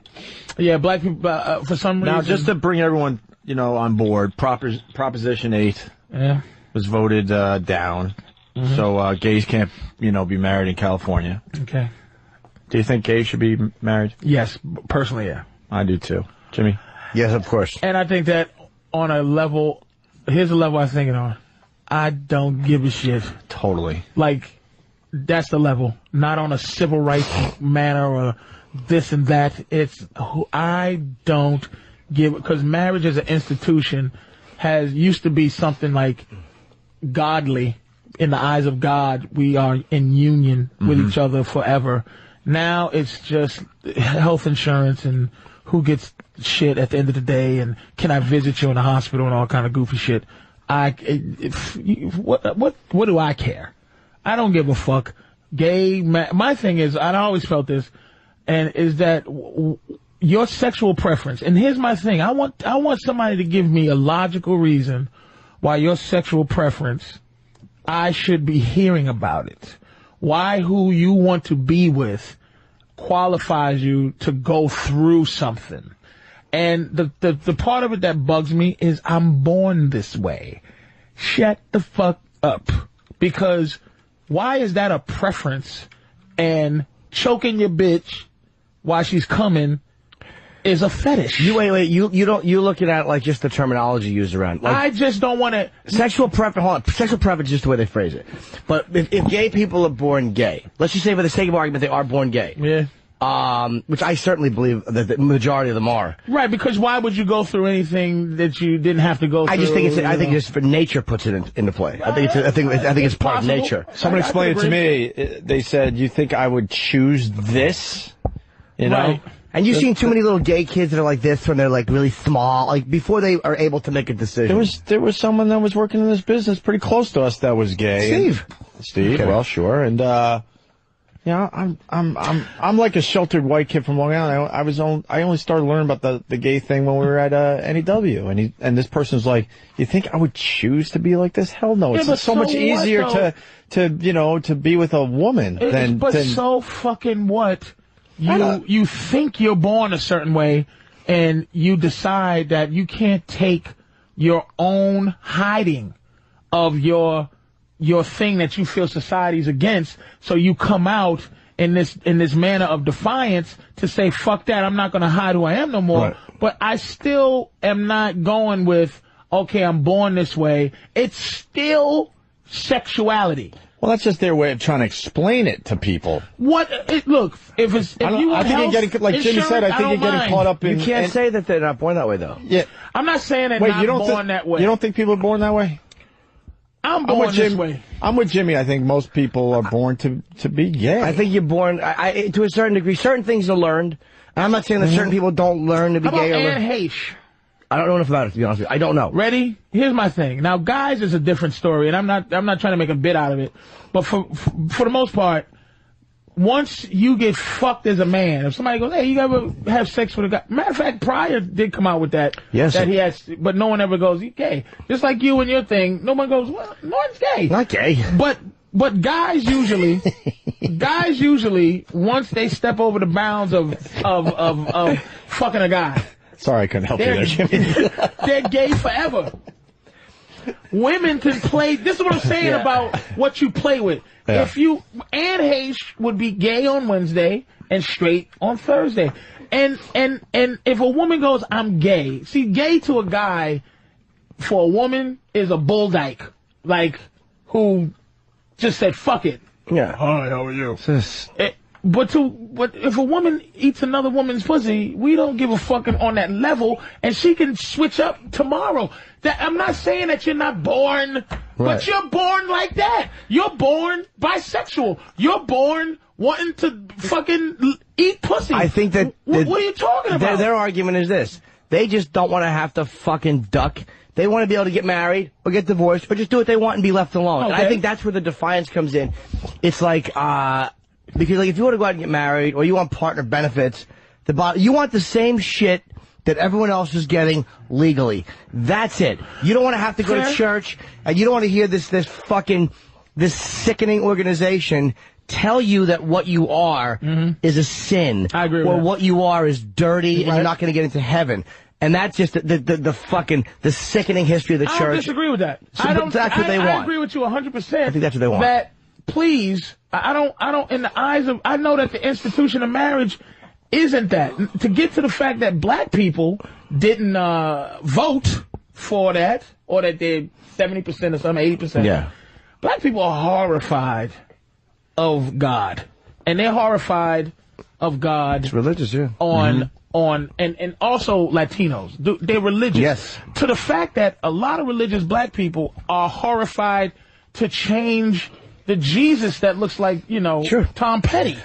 They're scared young Tom Petty. to question white Jesus. That's how, man, black people do not play around with God. It's a religious thing. One thing that black crowds don't go for is really, you can talk about God, but like white crowds will let you get away with pedophile stuff and religious stuff a lot more than black crowds. Black crowds are conservative in the way they think religiously. Yeah. And ultimately, and let me make this sure I say this right, that on when you get strong religious thinking people, like I believe in God, but religion I question.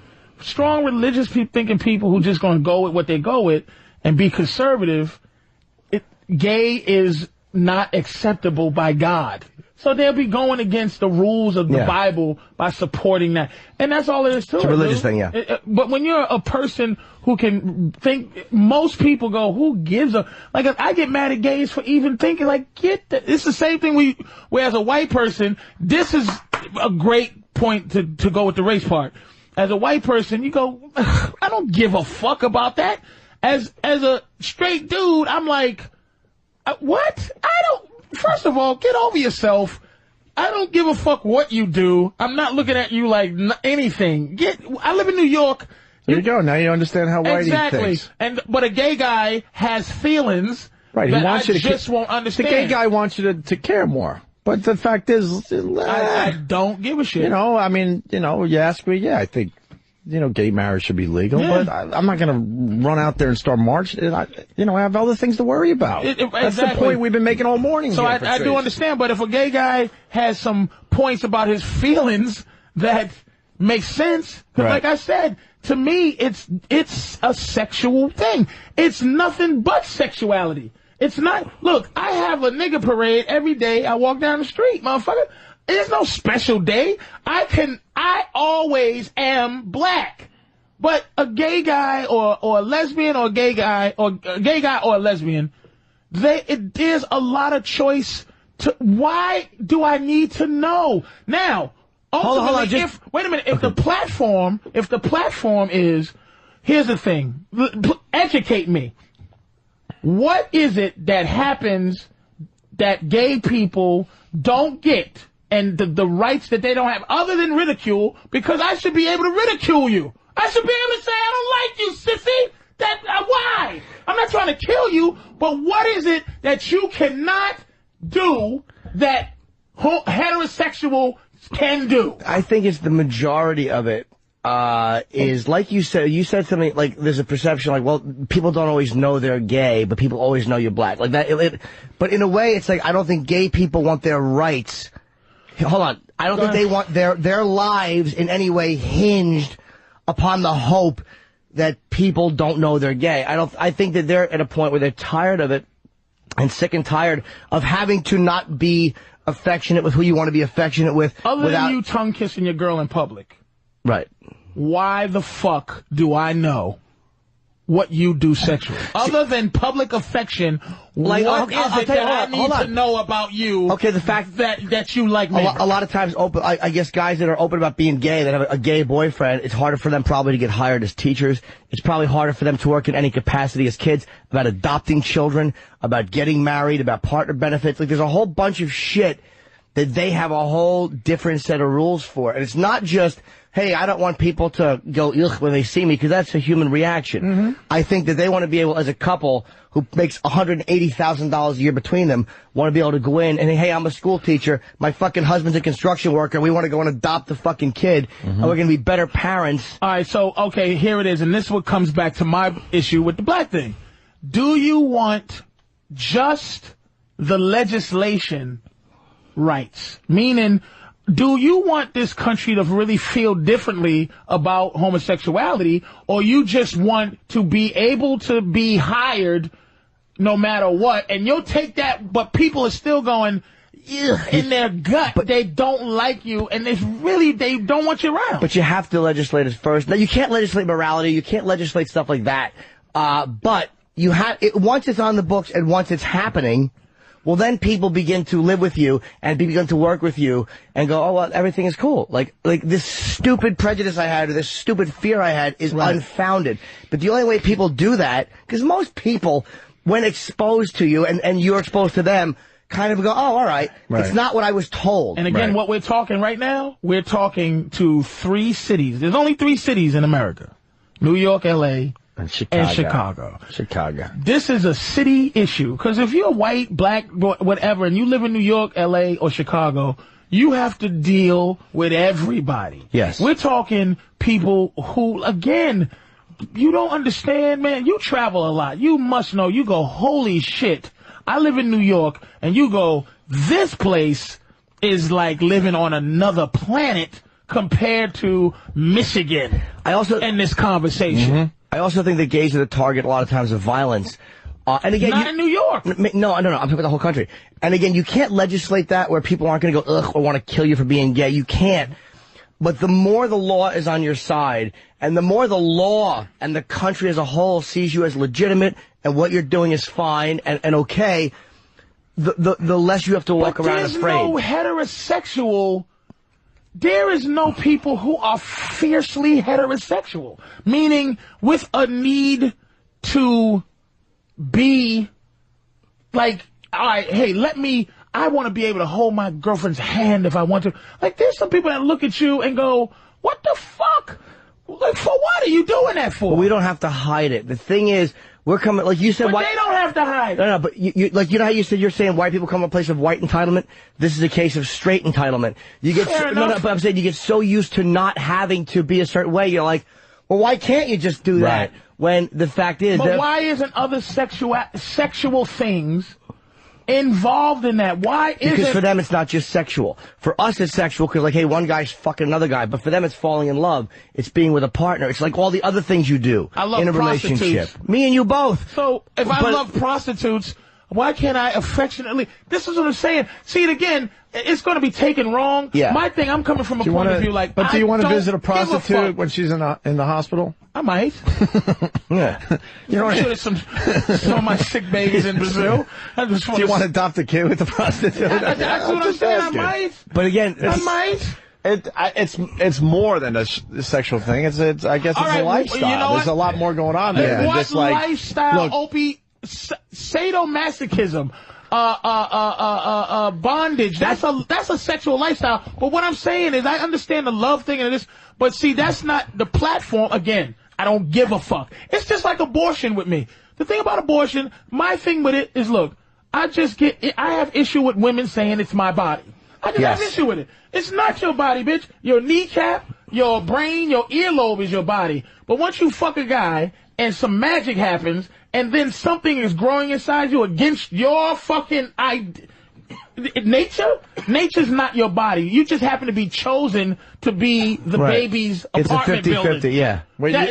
Anything could be. That doesn't make you special, and it doesn't make it your fucking body. But, bitch, you're not pro-choice? Kill it if you feel like it. Are you pro-choice? But I'm at the same time shut the fuck up. I know, I agree. I think it comes down to love, though. Like, when you're doing the fetish stuff, you're not, there's no love there, is Really? there? All gay fucking is love?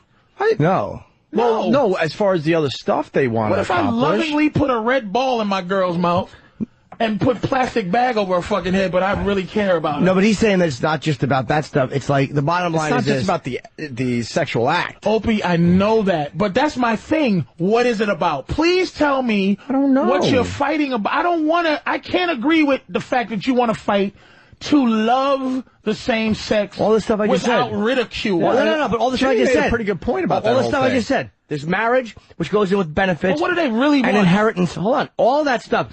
And the ability to adopt children. And the ability to work where you want to work without having to hide who you're with, without having to pretend you're something you're not. The fact that here's how you know there's a problem.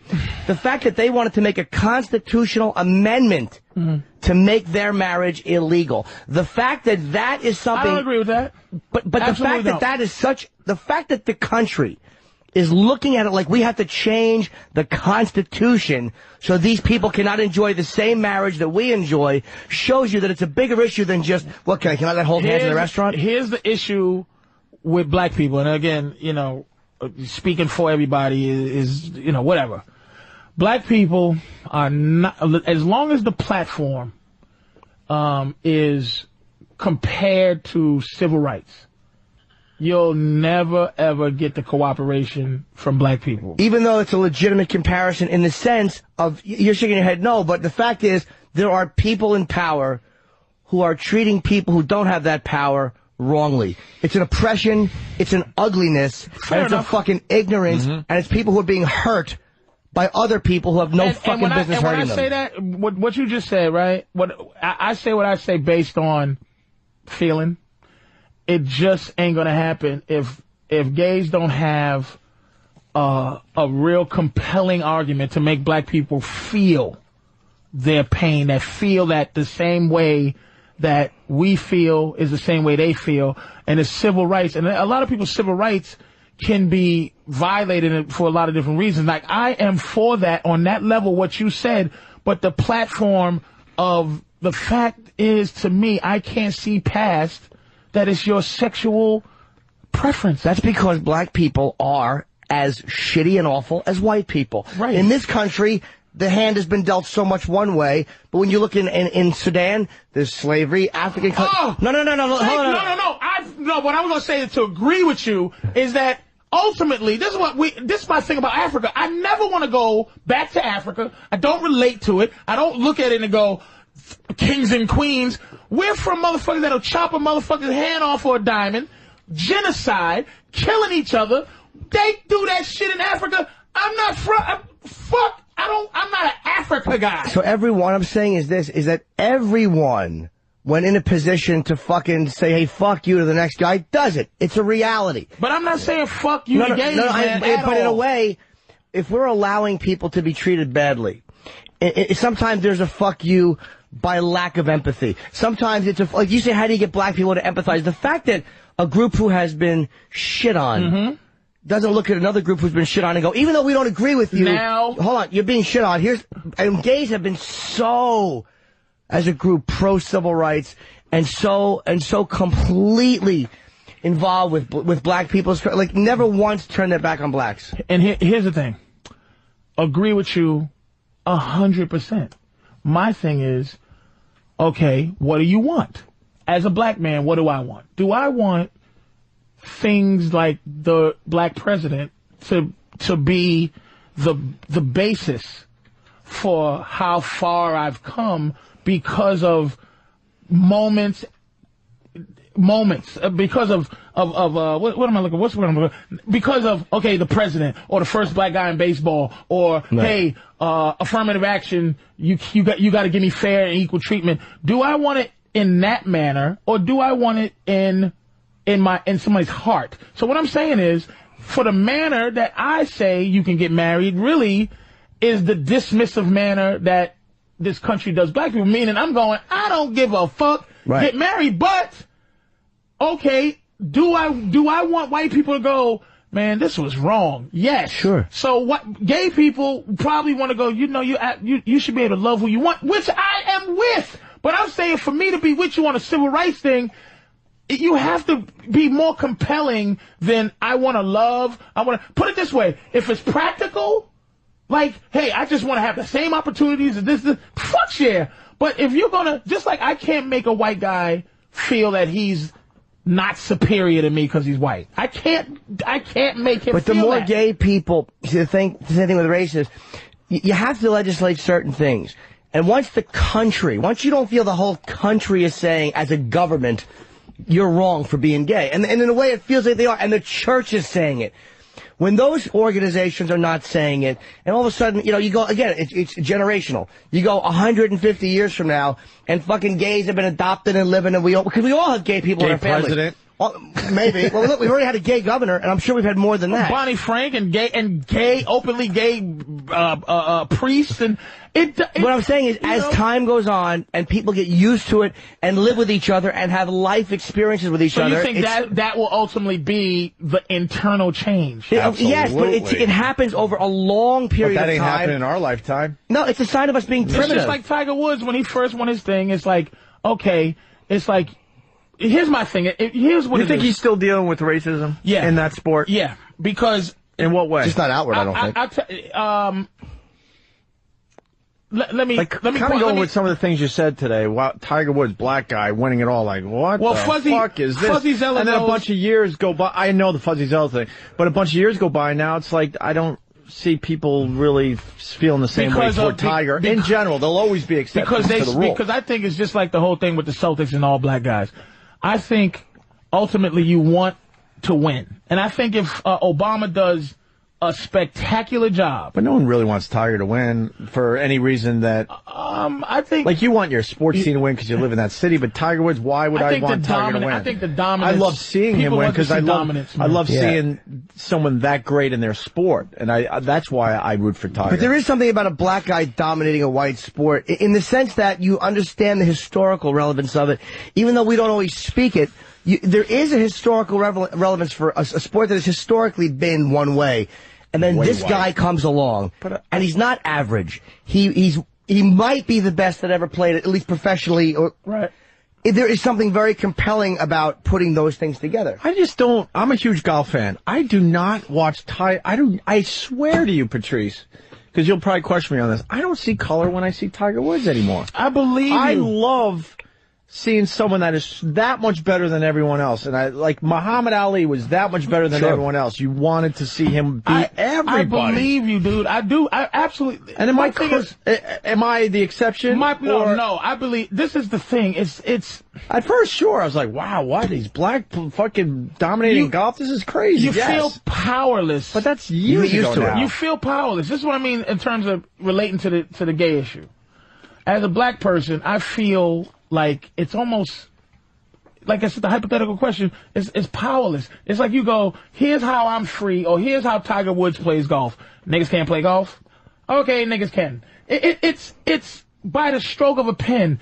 Niggas are free, niggas ain't. It's like, it doesn't feel like there's ever really, it's still that this country has the power to, the idea that someone has to fight and die to get rights from people. It seems it's something unfucked up about it. Like that gays, this shouldn't even be an argument. This should be like, I don't agree with guys, fucking guys, but I do love to see lesbians, fucking lesbians.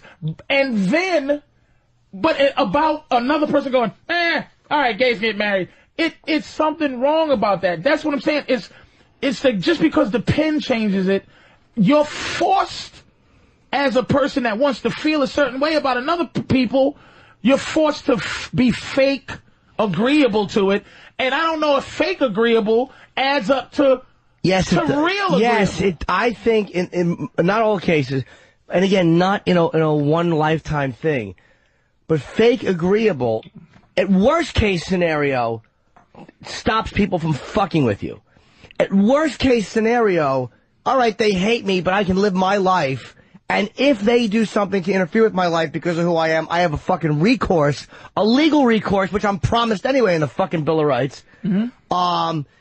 if, as time goes on, most human experience is that the more you interact with people, and as people get on, the way they feel changes because of their own personal experience.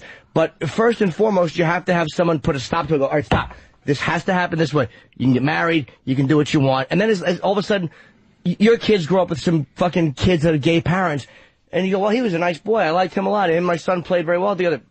I like those parents. My kid would go over there and stay over. And they were really wonderful people. And they took him camping. All these things that you're afraid of, when you live through them and you see, oh, yeah, that was baseless.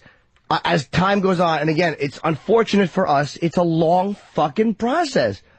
But as that happens, you look at it and go, wow, I was afraid of nothing. Because interracial relationships, there's still plenty of people that frown on them. But look at where that was 50 years ago, and look at how people look at that now. It's again. I love the point Norton's making today. Can you imagine? I love it. I'm not with Norton, but here's the thing that ultimately, and it goes with the gay thing and the black thing, is how you feel. Yeah. 16, 19, I believe. 16, 19, I'm very close, is when slavery officially started. So you go 17, 19, 18, 19, 20 years, 19, 19, you go 400 years, man.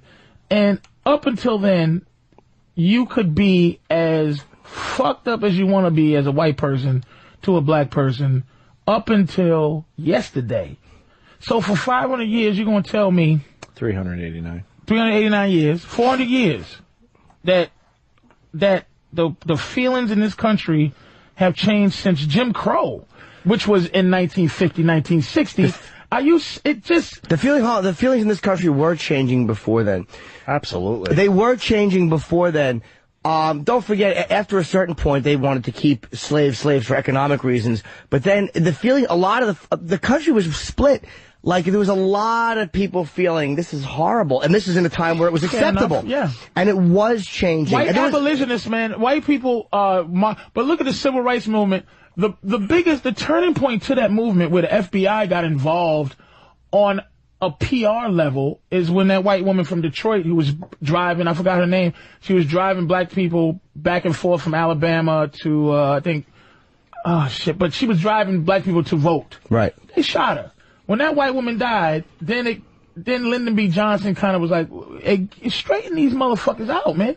But you can't just be shooting white women helping black people out. So ultimately, it took her to have something bad happen for that thing to change. But ultimately, I think in this country, and not for you and not for Opie, right. I'm talking about as this country, and you got the country, that it never has looked at it as wrong. It's always been, I better not do that because of what it can cost me. I think the percentage of people that look at it like you're saying is much smaller than you think. I think the fact that most people feel a certain, you're not giving people credit. Anthony said that on the radio, by the way. Anthony said that it was a black guy that called in, and Anthony goes, look, I got in trouble for saying something at work. He goes, look, man, Anthony goes, if a white guy says something at work, we're going to get fired. That's why we don't say things like that. Anthony is to me, he's speaking because the guy is a smart fucking guy, and he's speaking to his gut, and he's speaking to how. Have you ever read something called the Willie Lynch papers? Hold on. You can't hold on. Yeah, freedom of language at work is different. And most people probably think that way. Yeah, it's not just with that. It's with anything. We're not learning these huge moral lessons that you think, Patrice. That's the problem. And but it's not a white thing. I think it's human beings don't learn these huge moral things. But just like I'm saying about they stop doing things because, oh wow, this is hurting me. But they're not thinking, okay, now I understand. Exactly, it's not a malicious thing. They don't think right or wrong a lot of times. It's not a malicious thing. That's why I keep prefacing this shit. Yeah. It's not just an insidious guy. It's not the white people are sitting there. Right, yeah, no. I'm not saying that. It's a condition that just the fact that I refer to you as white and you refer to me as black is what this country is. Look, Asians. But if it wasn't that, it would be big and small. It's always the most obvious thing. Wait a minute. Asians in this country, Asians to other Asians, Latinos to other. We are the only group who bond together by our color, and that's why I brought up the thing about Obama and he's African, is that we bond with him for his color, but Latinos do you realize the war with Latinos? Oh, yeah. Puerto Ricans are hated by Mexicans, Cubans. They don't consider themselves fucking us. Asians don't consider themselves us. But the other thing with the Asians and the Puerto Ricans is they have a difference in language. And I know Black Africans did. I know the Irish did. But white people and black people for a very, very long time in this country have shared language. Whereas when you look at Asia, there is that one weird thing that separates. Most Spanish people in their house speak one language and outside, or speak both. There is a cultural connection that they have. Which not each other. Mexicans. No. Spanish to Spanish, Asian to Asian. They don't like each other. Right, no, I know. Japanese and Chinese are two different languages. Yes, completely. And they hate each other. Yeah. But this country wants to desperately look at them all Asian. All Asian. Well, they all and are they're Asian. not having it. But they are all Asian in the sense that anyone with a certain dark skin tone is black, and anyone with a certain skin tone is white. You do lump people in by appearance. It's like when you say someone's Latin, from Latin America. That covers a lot of Spanish people, some of who hate each other. But most Spanish people, a Dominican, a Puerto Rican, or a Cuban, and they don't join into this. They don't join in together in this country for to have some type of silent war. Black people and white people are the only people in this country who band together, who actually have nothing to do with the history of why we hate each other. Do you feel what I'm saying? Like, my father's from Barbados. I really don't have anything to do with slavery, but I'm black. It's like, it's an automatic, inherited kind of fucked up feeling. And I didn't make it up. You should be flattered. We don't pay attention to any other groups like we do the blacks. Oh, yeah, we are the number one oppressed, nigga. You should be flattered. I don't want nobody trying to take our oppression from us. Isn't there racism within the black community depending on what color? Uncle Tom, it's not color, no. Light skin. No. Some are looked down upon because they are light skinned. Yeah, but that... I know that it was happening in South Africa. The Willie Lynch papers. But is that not happening or what?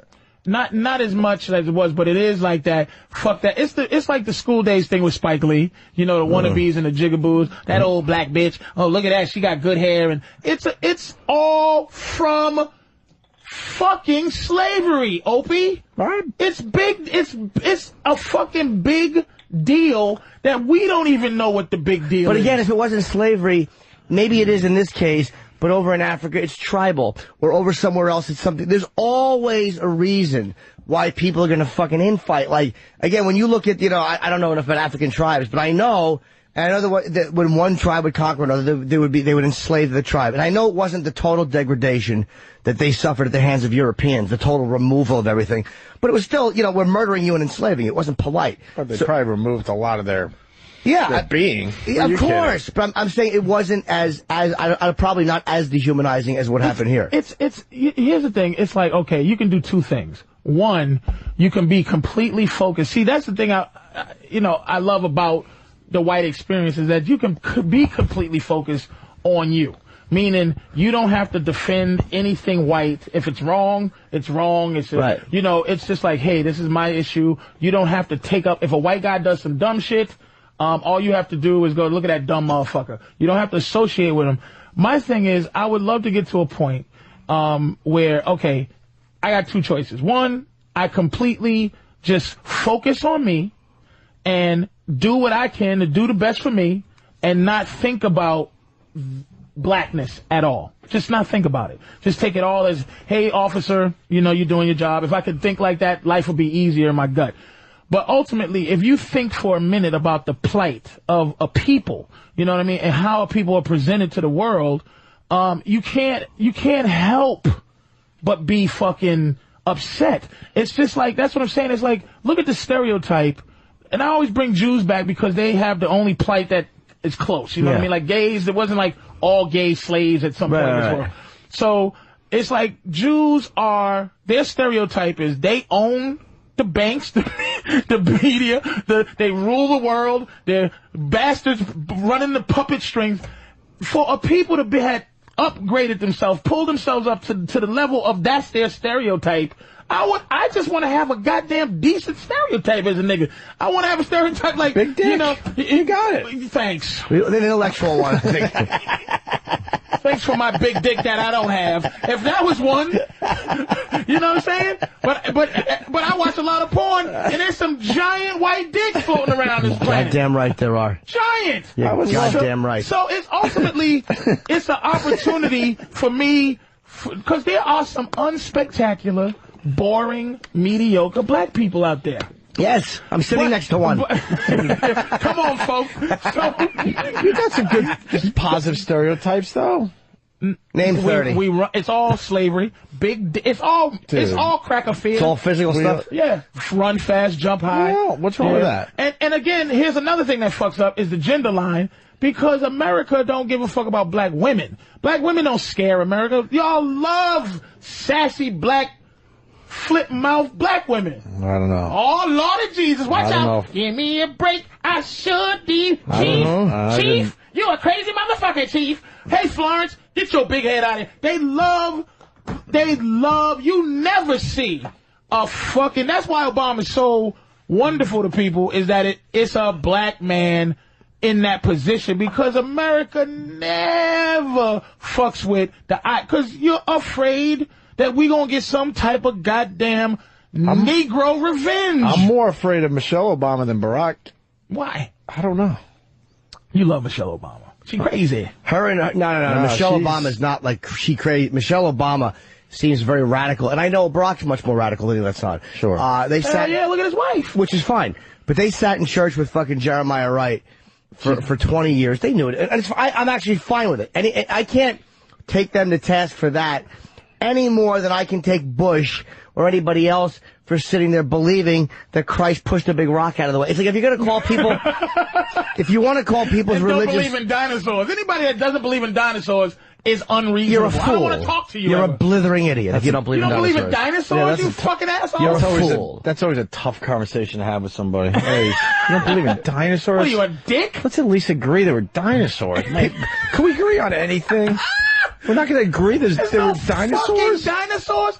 You think... Holy shit. There's a plot. That's what I'm saying about Jeremiah Wright. He goes, AIDS was invented or HIV was invented by the government. And people go, oh, God, this is crazy. And I'm like, well, possibly. But do I believe it? No. But possibly. But you're going to say that the government couldn't invent... They invented a paranoia or a plot to make you convinced that HIV doesn't exist, but they also are up to trying to make me believe there's dinosaurs. Like, what is the plot to why I should believe in dinosaurs? Who the fuck why would you invent that dinosaurs live? They don't disagree with dinosaurs living. They disagree with carbon dating.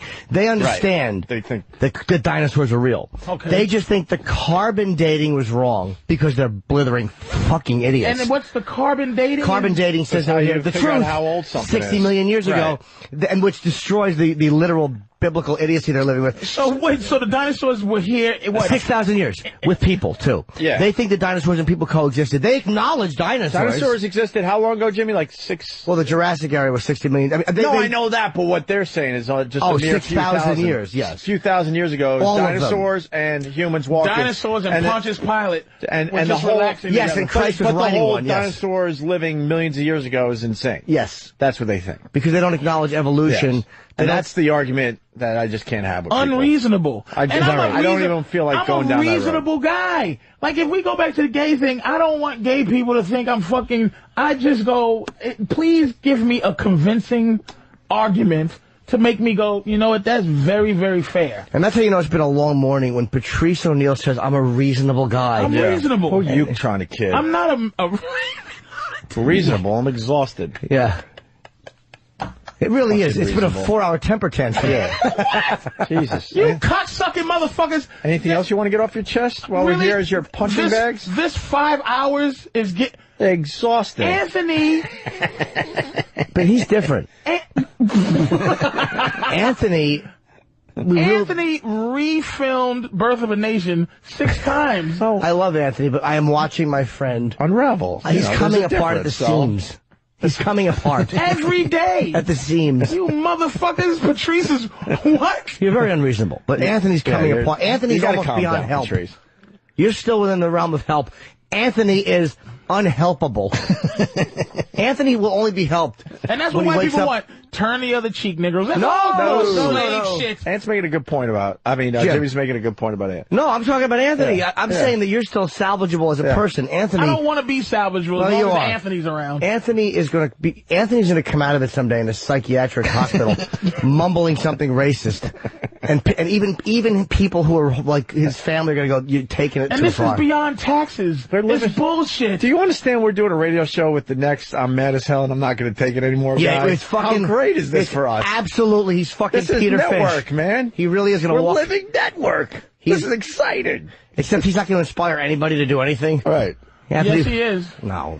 Anthony's not a mean dude. He's going to inspire some psychopath garbage man to all right, calm down now. Now, Anthony's only expressing anger and stuff, but Anthony's not a mean dude. And there's nothing mean about what Anthony's saying. No, I'm not saying he's going to inspire. He expresses what a lot of people are thinking. I have to piss badly. So? Why, when I'm saying it, I'm fucking crazy? You're black. I don't think you're crazy. It's a black thing. Well, thank you for being honest.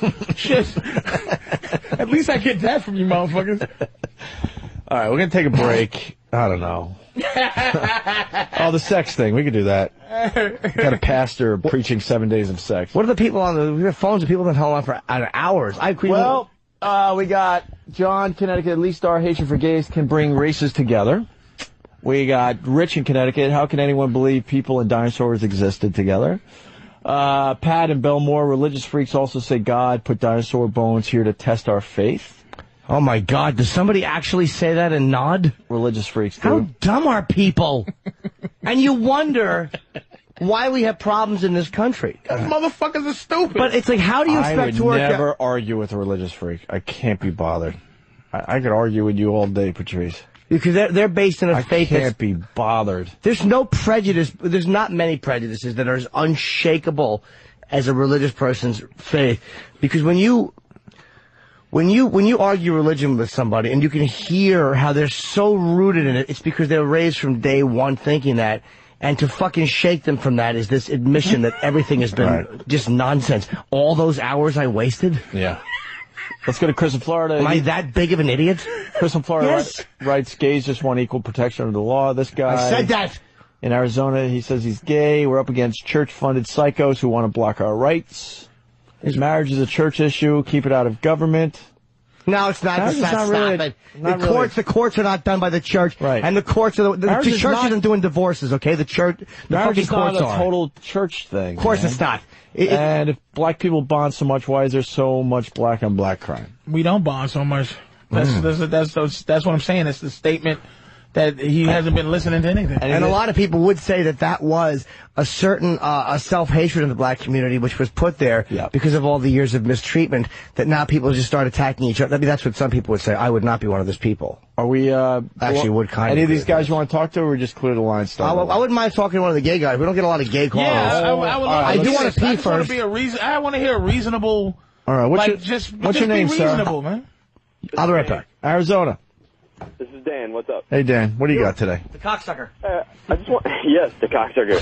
I just wanted to say, there was some recent propositions in California, Arizona, and there was at least 5-to-1 funding from Mormon organizations, the church organizations, to put propaganda on the TV, on everywhere, just to get their churchy little agenda passed. Which is discriminatory, and also, it's not illegal to fire somebody if they're gay. If they're gay, you can fire them, and there's no legal recourse. So what is it? But okay, my thing is, and this is where I sound like a fucking asshole is. Look, I agree. What do you want all these things to change just by the stroke of a pen? And okay, you can't get fired because you're gay, or would you love to have just a feeling that everybody really did, they just don't care, you can do what you want, that, hey, how are you, hey, I'm gay, I'm not gay, you don't feel the need to ever have to visit your gayness, you know what I'm saying, or do you just want it by the pen? In a utopian society, sure, that would be great, but you know what? the money talks here, and if you have funding from these gigantic church corporations funding their agenda, they're going to win. And what do gays actually want? What is what they're fighting for? What is Proposition 8 really for? We want the ability to be able to protect our spouses, for lack of a better term, right now. You know, can you do that with wills? Can't you do that with wills and law? Like, if something happens, you can just, you know, hey, if something happens to me, you get this, and, you know. I think it's similar things that you can do, but it's not. Yeah, they want day-to-day stuff, too, Patrice. But only if you have a will. What? Like, if your partner, I guess, is in the hospital, you can't even fucking visit them. I think you can. You can, but if there's no will, like, if you're guys who live together and there's no will, unless you say there's not a will, the spouse won't get it. It'll be the fucking family. You know what I mean? It's like you want like basic stuff. You want to bring your partner to, let's say, a Christmas party without people now looking at you differently. And they're gonna look at you differently. I understand that, but they want to start somewhere. And how about this? The right to make medical decisions. Like if that's the one I'm mostly talking about. Yeah, your partner's in the hospital, and you're like, well, I know what he would want. You have no say in that. So shit. Is that the issue, sir? Is that, ma'am, I'm sorry. All of it, right? I think it's more like day-to-day stuff, right? Well, no, it's acceptance. It's really the legal stuff. Acceptance is what's going to happen from the people. You don't want to be. It's not going to happen through the legal system.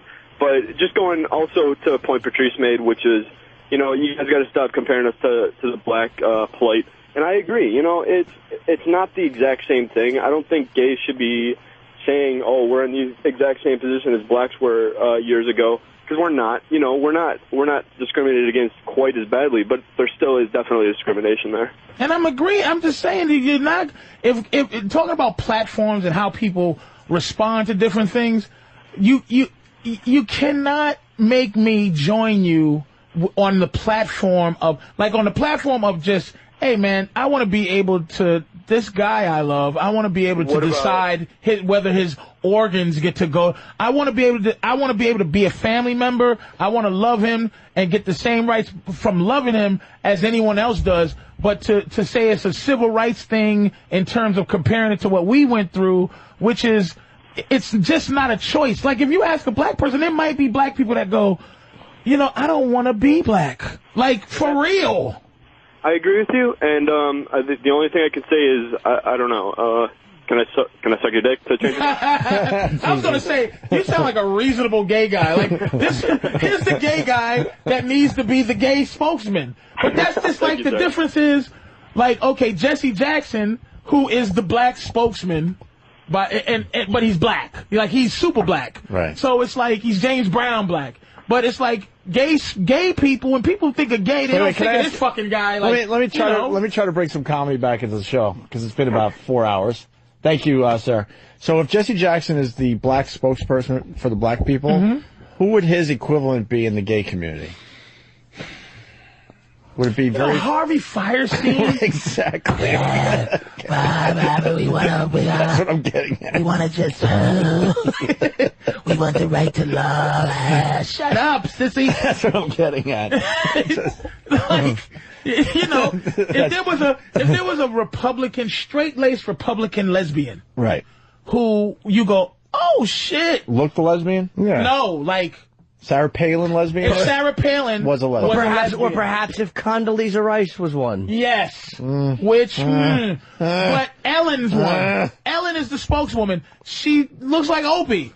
I used to have the same hair as her, too. Oh, you know what I'm saying? Pathetic. Like, what the fuck? This is like, why am I watching this bull be the spokesman for gayness? If it's just like somebody like this dude is reasonable, and he's not going, you know, it's not you don't even feel sexual from this dude. It's just like, dude, here's what we want, and this is how we feel. Well, you're basically, and there's no emotional, like, thing that I have to be tied to. And I go, you know, hey, I'm with you, motherfucker. You want the reasonable, straight-sounding gay guy, like a lot of white people. I'll respond to that. A lot of white people respond to the white-sounding black guy. Absolutely. Who Obama is. Absolutely. Yeah. Obama's a fucking Harvard guy, though. Him and his wife are Harvard lawyers. Chris Rock's, I don't know it word for word, but Chris Rock's bit about how, you know, he does that whole Flavor Flav comparison. He's right, too. Yeah. He was like the first black whatever of the Harvard Review. I mean, he lives a life I don't relate to either. No, but we're dealing with feelings based on how people are gonna make you feel better. Oh, by the way, Stephen, that's from Bayshore. The gay equivalent to Jesse Jackson, we found one worse. Rip Torn. Charles Nelson Riley. Sorry, Rip Taylor. Rip Torn. Rip Taylor. But nobody... Paul Lynn. Paul Lynn, right. There you go. Nobody wants to be the object of ridicule, right? Nobody. But you understand intuitively that we can't legislate that. We understand that we can't make people not like us or dislike us. But the things that we can control, which is like that guy said, wanting equal protection under the law, I think people are very, very justified in wanting that and demanding it. People shouldn't have to ask for that. And I agree with that. Yeah. And my thing is not society now. It's not. If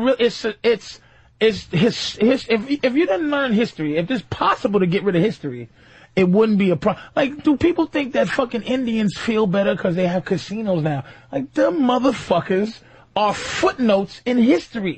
This country conquered them. All right, so we'll get you guys some casinos. I'll take that. I'll take that. I'll be a little happier. The casinos made it a little easier. It did, but if you ask an Indian, they're not going to go, feel better. Hey, they were, in fairness, they were conquered. What? The Indians were conquered. It was like, I'm not saying it's right or wrong, but it is what it is. They were it was a hostile takeover. As far as them being fucked, it was a conquering. Yeah. I mean, I don't know how it's different. How about we get a few black casinos? I'm sure black people would be happy. Because we really need, like, some kind of, solution. As it is now, we're not ready for that. A solution. We're not ready for no black casinos. Motherfuckers stealing and robbing them, robbing their own casinos. There's no machines. Everyone's playing dice. Everybody unplugs. Motherfuckers unplugging the cameras. So cheating at dice. Get the fuck out of here. We're not ready for that shit. That's hilarious. We're getting ready to play What Did We Learn on the Opie and Anthony show. This show flew by. Well, we do have this pastor. This is a pretty good story. Could get to it real fast. Ooh, a juicy apple. We got a Texas pastor who It's a little mealier than I like. I like a crisper Fuji apple. Listen to this. The setting looks a lot more like a rock concert than a church. And the sermon isn't what you might be used to hearing. God is pro-sex. He thought it up.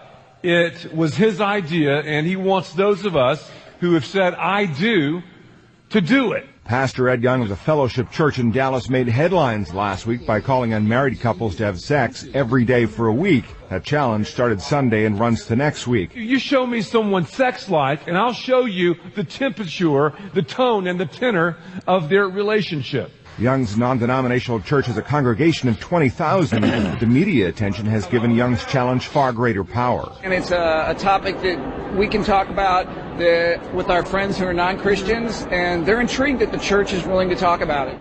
The church is getting attention for themselves. It's so obvious. This guy, shut up. But he's married, though, which the fact that priests are stuck with their dicks in their pants is why it's become a fucking haven for fucking the people it's become a haven for. It's because those fucking dumb motherfuckers won't let the Catholic priest marry. Those outdated motherfuckers. I was asking questions about that the other day with somebody. I'm like, all right, so you're a priest. You have the feelings. Sex is wrong? Like, what is the actual thought on this? Because now it's a physical thing, too. You got to get, as we like to joke on the show, the poison out. So the priests have to get the poison out. Well, Stuntbrain was saying... So they jerk off and it's like you're taking your morning Like, what is it? They fight and then they lose and then they hide it. Like, everybody else... I'm not even talking about all the shit that went wrong. I'm talking about the Joe Priest. Mm-hmm. He's decided a life of celibacy, right? But he still has the poison in him. Like, what is that all about? He prays and beats himself on the back with something. But the shit has to come out. Like, do we have any priests that listen to the show? I doubt it. Or maybe that someone knows this. Do they wait for the wet dreams? Are they jerking off but acknowledging that this is just something I have to do physically? It doesn't have to come out. They pray it away, like you said, or they fight the urge, or they put the energy into something else. It doesn't have to come out. It stays in. What about the old sperm? Because jerking off, quite frankly, for us is like a period for women. We got to get that old nut out. Right. I'm sure but they the jerk priests off. feel that way, too. Dude, they jerk off. They fuck kids sometimes. I'm not. So they jerk their dick. But of I'm not even. course they do. And they apologize to God. I'm talking about the guys that are playing by all the rules, not the fucking pedos. He prays for strength, and some win and some don't. So that's crazy. He prays God, and sometimes don't you have to like it builds up in you, and you have to get. Don't you ever jerk off and you? I jerk off sometimes, and I jerk off sometimes, and it's not even sexual. It's just like, yes, I better do this. Like, I better get it out the way. So ultimately, sometimes I go, oh, damn. Like, have you ever had anything you done? What's the moment in your life where you felt creepy? Where you went, oh my God, I just crossed over to something I didn't want. Do you mean like after you've come? And I'm just guessing. No. Do you mean after you've come and you have hydrogen peroxide in your mouth because you have shit in your mouth? Like, I mean, would it be a moment like that? I don't know. The first time you did that, like I've done creepier shit than this, but I remember this is when I felt creepy and I fought it. I jerked off in a Pete booth in New York. The first time I jerked off in a Pete booth in public in a booth, I felt dirty. I felt like a dirty. I felt like a motherfucker that, like a flasher, or I felt like a piece of shit. See, I felt like I was born when that happened. That never bothered me.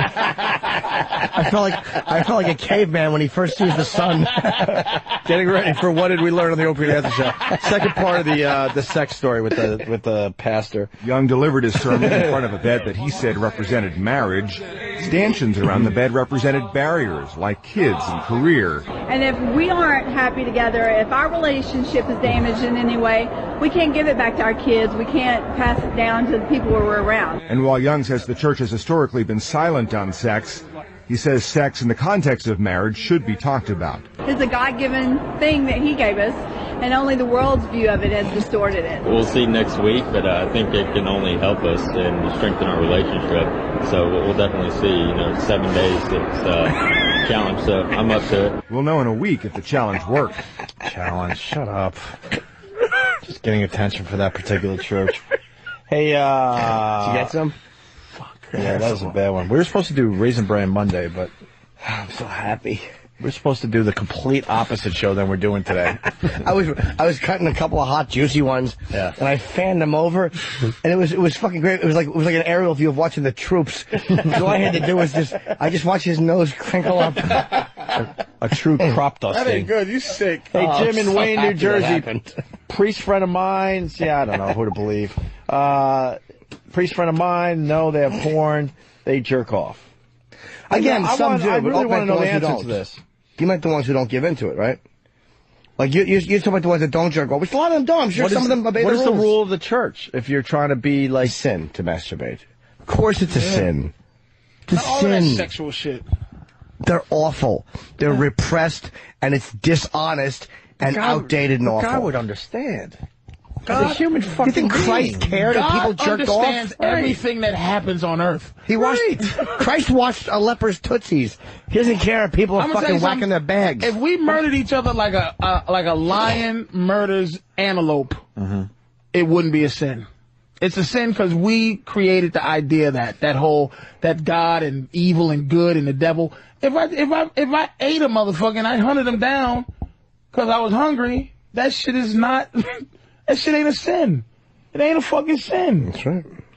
Fast Freddy starts it. I learned today Patrice is scared of the reindeer on the Merritt Parkway. That goofy fuck.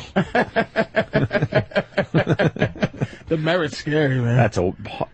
I think we went too local, but that road is fucking scary, especially at night. It gets you to Boston very fast. I know, it's the shortest way pretty much, but that is a scary fucking road.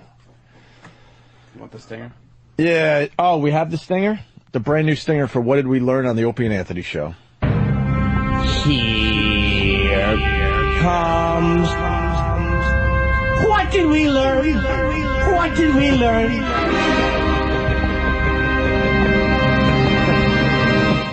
I like it. It's got style. It's got pizzazz. It's awesome. It's melodic. People are like arguing, line of the day, what did we learn? We're just changing it up, that's all. We'll go back to line of the day. Yeah, we'll have fun. No worries. Also, I'm going to go to Whack Bag. I want to see what the listeners would vote their top 5 comedians. I think it's pretty much going to be Pryor, Carlin, Lenny Bruce, the more you think about it. Shouldn't be Lenny, though. It should be Pryor, Carlin. But we'll see what they, don't let us influence you. Just name your top 5 comedians. Let's get a poll going. I really want to see what the listeners would put at number 3. And I'm kidding. Don't put Norton, because that would only disgust Patrice and Voss and Colin. And it would wreck our whole fucking poll. No, I was saying that I think it would be a very legitimate choice. Yeah. Sure.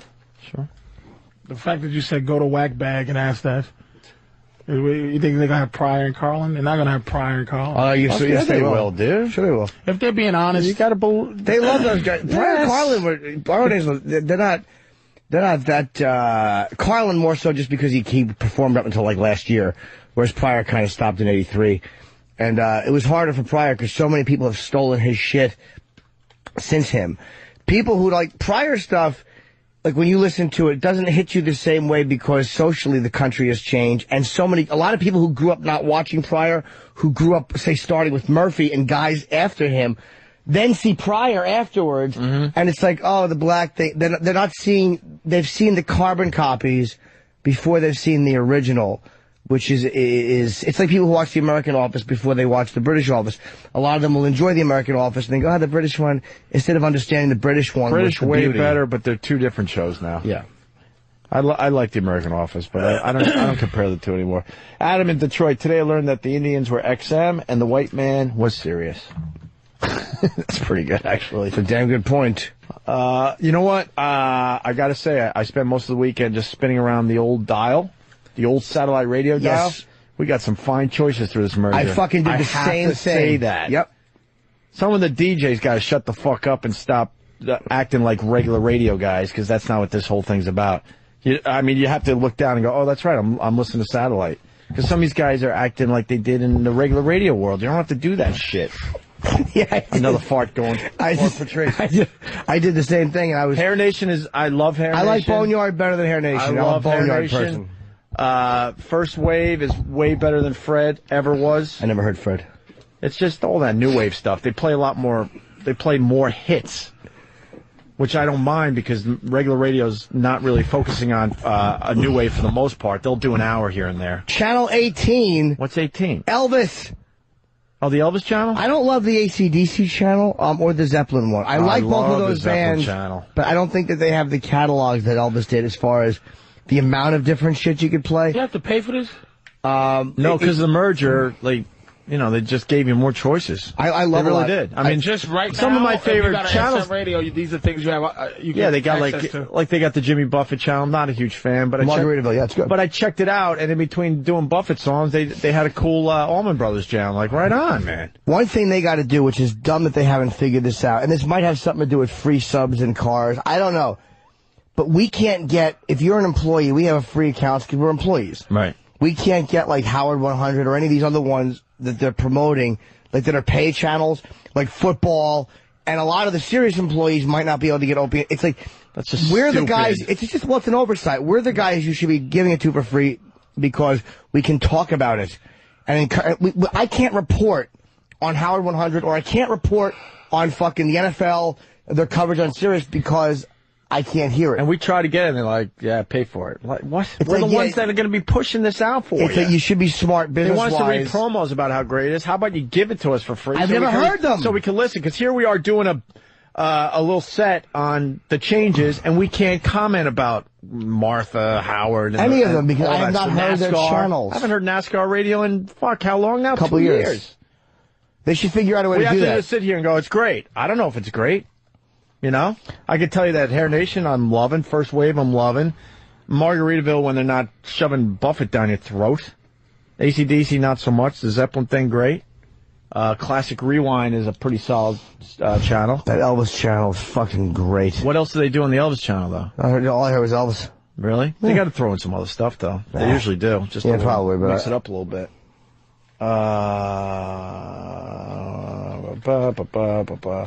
All right. Let's say hi to Chris in Connecticut. We're playing What Did We Learn on the Opie and Anthony Show. Sans Anthony today. Ooh.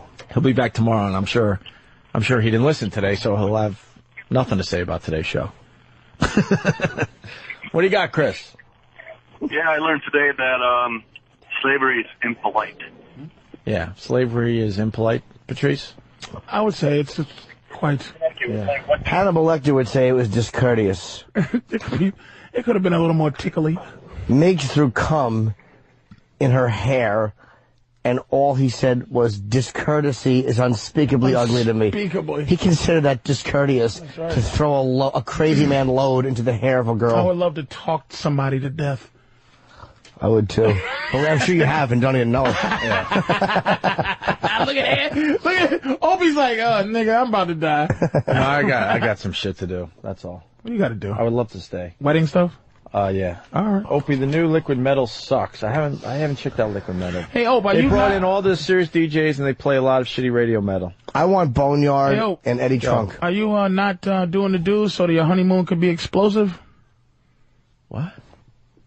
Oh, I think he's saying that you kind of hold off on sex on the honeymoon. Is that what you're asking? Yeah. Oh my god! Oh my god! So the like just so the honeymoon is spectacular. It's always explosive. Talk to me, man. It's always explosive. We're living our lives. Really? Yes. I want the honeymoon to be like bow bam. Well, yeah, it will be. Oh yeah. Really? Oh yeah. Oh yeah. Delicious. What? I should have held out. I mean, y'all been together a while. I know if I marry my girl, I'll have to like not do it for at least 2 weeks before the wedding, just so it can be with you? Fantastic. Dude, 4+ years, it's you know, when I talk like this, people, whatever. It's explosive every time. It's amazing. It's fucking amazing. It's amazing. Every time? I never even thought twice that I'd have to hold 2-3 times a week. 2-3 times a week. It's amazing. I'm saying 2-3 times a week. It's amazing. 5 days a week. It's very healthy. 5 days a week. It's very healthy. What's healthy? Yeah, that's a fair You're question. being vague. What's a couple 25 times a week? Come on, you're 40. What are you? 48? 48. What's wrong with you? How old are you? I was nice to you today. No, you wasn't. You motherfucker. I fucking was nice to you. You want to go? Son of a bitch. Let's go. Just do it. Not physically. Fucking not stupid. No, mentally. What the fuck? Of course we got to play it in white games. We got to do it in white. It's white rules. I say for the honeymoon, you take the belt. Fuck no. Well, I'm just telling you, that's how you tell a girl, like, I'm yours forever. Fuck. I know what comes out of there. You take the belt. Are you fucking kidding me, man? Yes. He is kidding. I don't think he is kidding. He is. He's never taken the belt. No. Are you're talking about a dildo in his butt cheeks, right? Yeah. First of all, I mean a strap-on. Strap-on, right? Not a dildo. What am I, silly? Jimmy thinks the special belt is perfect for us. I think that it says that you are. That's the most fucking. I'm yours, honey. Making me sick thing. It said I'm yours, you honey. You said a lot of things that sicken me, but this one is up there. Is that a woman fucking you in your ass, and that's all they really want to do. Dude, have you fuck you in your ass? Have you ever had the special belt? Nope. I told you that the closest Why I aren't you came. looking at me? They want to be the fucker. Oh, please. I'm Nurse Pig in Vegas. Same close. I know. Who used to piss in my mouth and spit on me.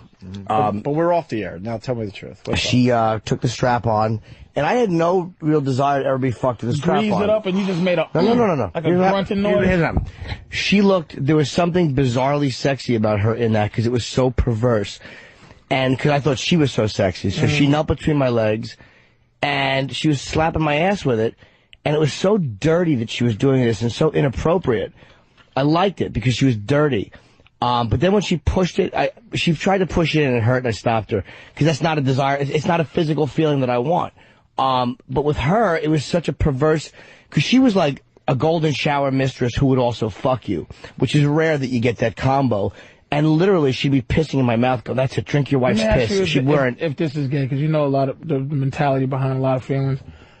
If I watch a thing where a girl straps on, I have never done it, but a girl that straps on fucks another girl and I go behind the other girl that's fucking that girl and like lick her asshole or lick her No, pussy. I don't think any of it's gay because it's all. That wouldn't be gay. No. Why would that be gay? Well, because there's the idea that she's that like she's the guy? that's a guy. But I'm just replacing, like, you know? It depends on what your motives are. It's all. If a girl. Thanks a lot, fellas. All right, good. You can sleep good. I gotta go. I really do. If you want to come back tomorrow or you guys want to continue, that's great. I got shit to do. Oh, you're in love with a W. What's wrong with that? God. Just tell me how many times a week. Say it. 45. You're doing it a lot? 40. You're not popping 40 dust? No. You're not popping pills or nothing? No.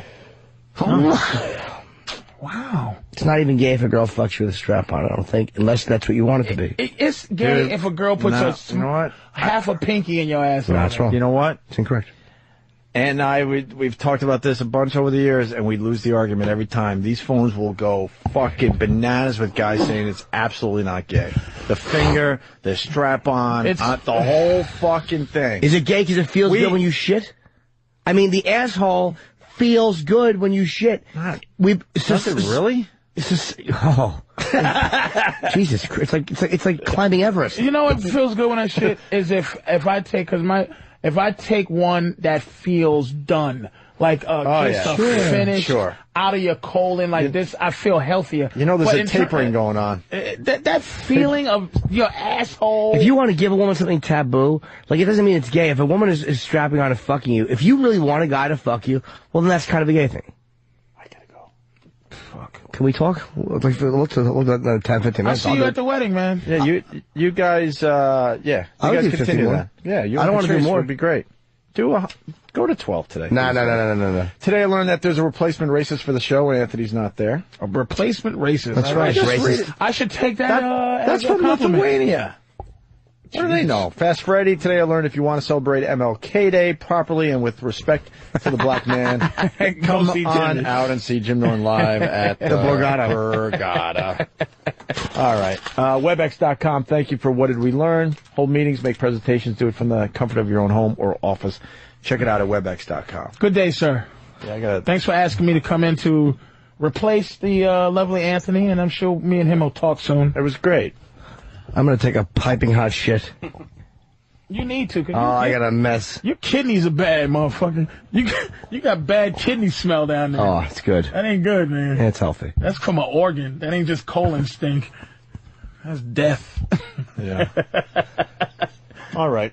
Sick you guys want to break and continue? I don't care. I'm leaving. I'll go home. I am bailing. And all this it's only going to be strap-on talk if we stay. Yeah. Well, nothing wrong with that. Congratulations, buddy. What? On your wedding. I'm not married yet. I mean, congratulations on one day doing it. What's wrong with getting married? I'm saying, I didn't say nothing was wrong with it. I just said congratulations. You're married. We're going to talk about that someday. Theoretically, yeah. You're married. I'm married because that bitch ain't going nowhere, and I realize it. If she leaves, my life is over. Make it official. What the hell? And do what? And get married. I'm going to write her in a will. All right, so I want us to have a gay relationship. I don't want that bitch to be able to visit me in the hospital. Would you give her a kid? I came in my girl twice. I've only come in a woman 3 times in my whole life. What? Dude. Yeah. I've never. I've only come in a woman 3 times my whole life. What you and Ann are doing, you're insane. I don't always do that. You don't. Look at how beautiful I am. Of course I'm not doing that. And this is my girl I've been with a long time. You pull out? It's the greatest feeling. It's like drugs. Coming inside a vagina. Oh, but it's fucking... I scream like a bitch. Patrice, you gotta come back, because we'll discuss what these guys do. They're insane. Like a bitch when I came inside my girl for the first time. It's amazing. Are you gonna give her a kid or not? I don't know if my sperm is swimming, because the 2 times Does she want one from you? She desperately doesn't want a child. You know what, coming inside she doesn't want She already one. has a kid. Coming inside she want another one? Yeah, but from you? Just gotta have a little bond? A little, but I bond with her kid. Like, it's weird. I don't know if I need a kid to bond with. Stop pulling out. Coming inside of a girl. It's unbelievable. It feels like this. Ugh. Oh my! All right, we're out. Jesus. Aunt will be back.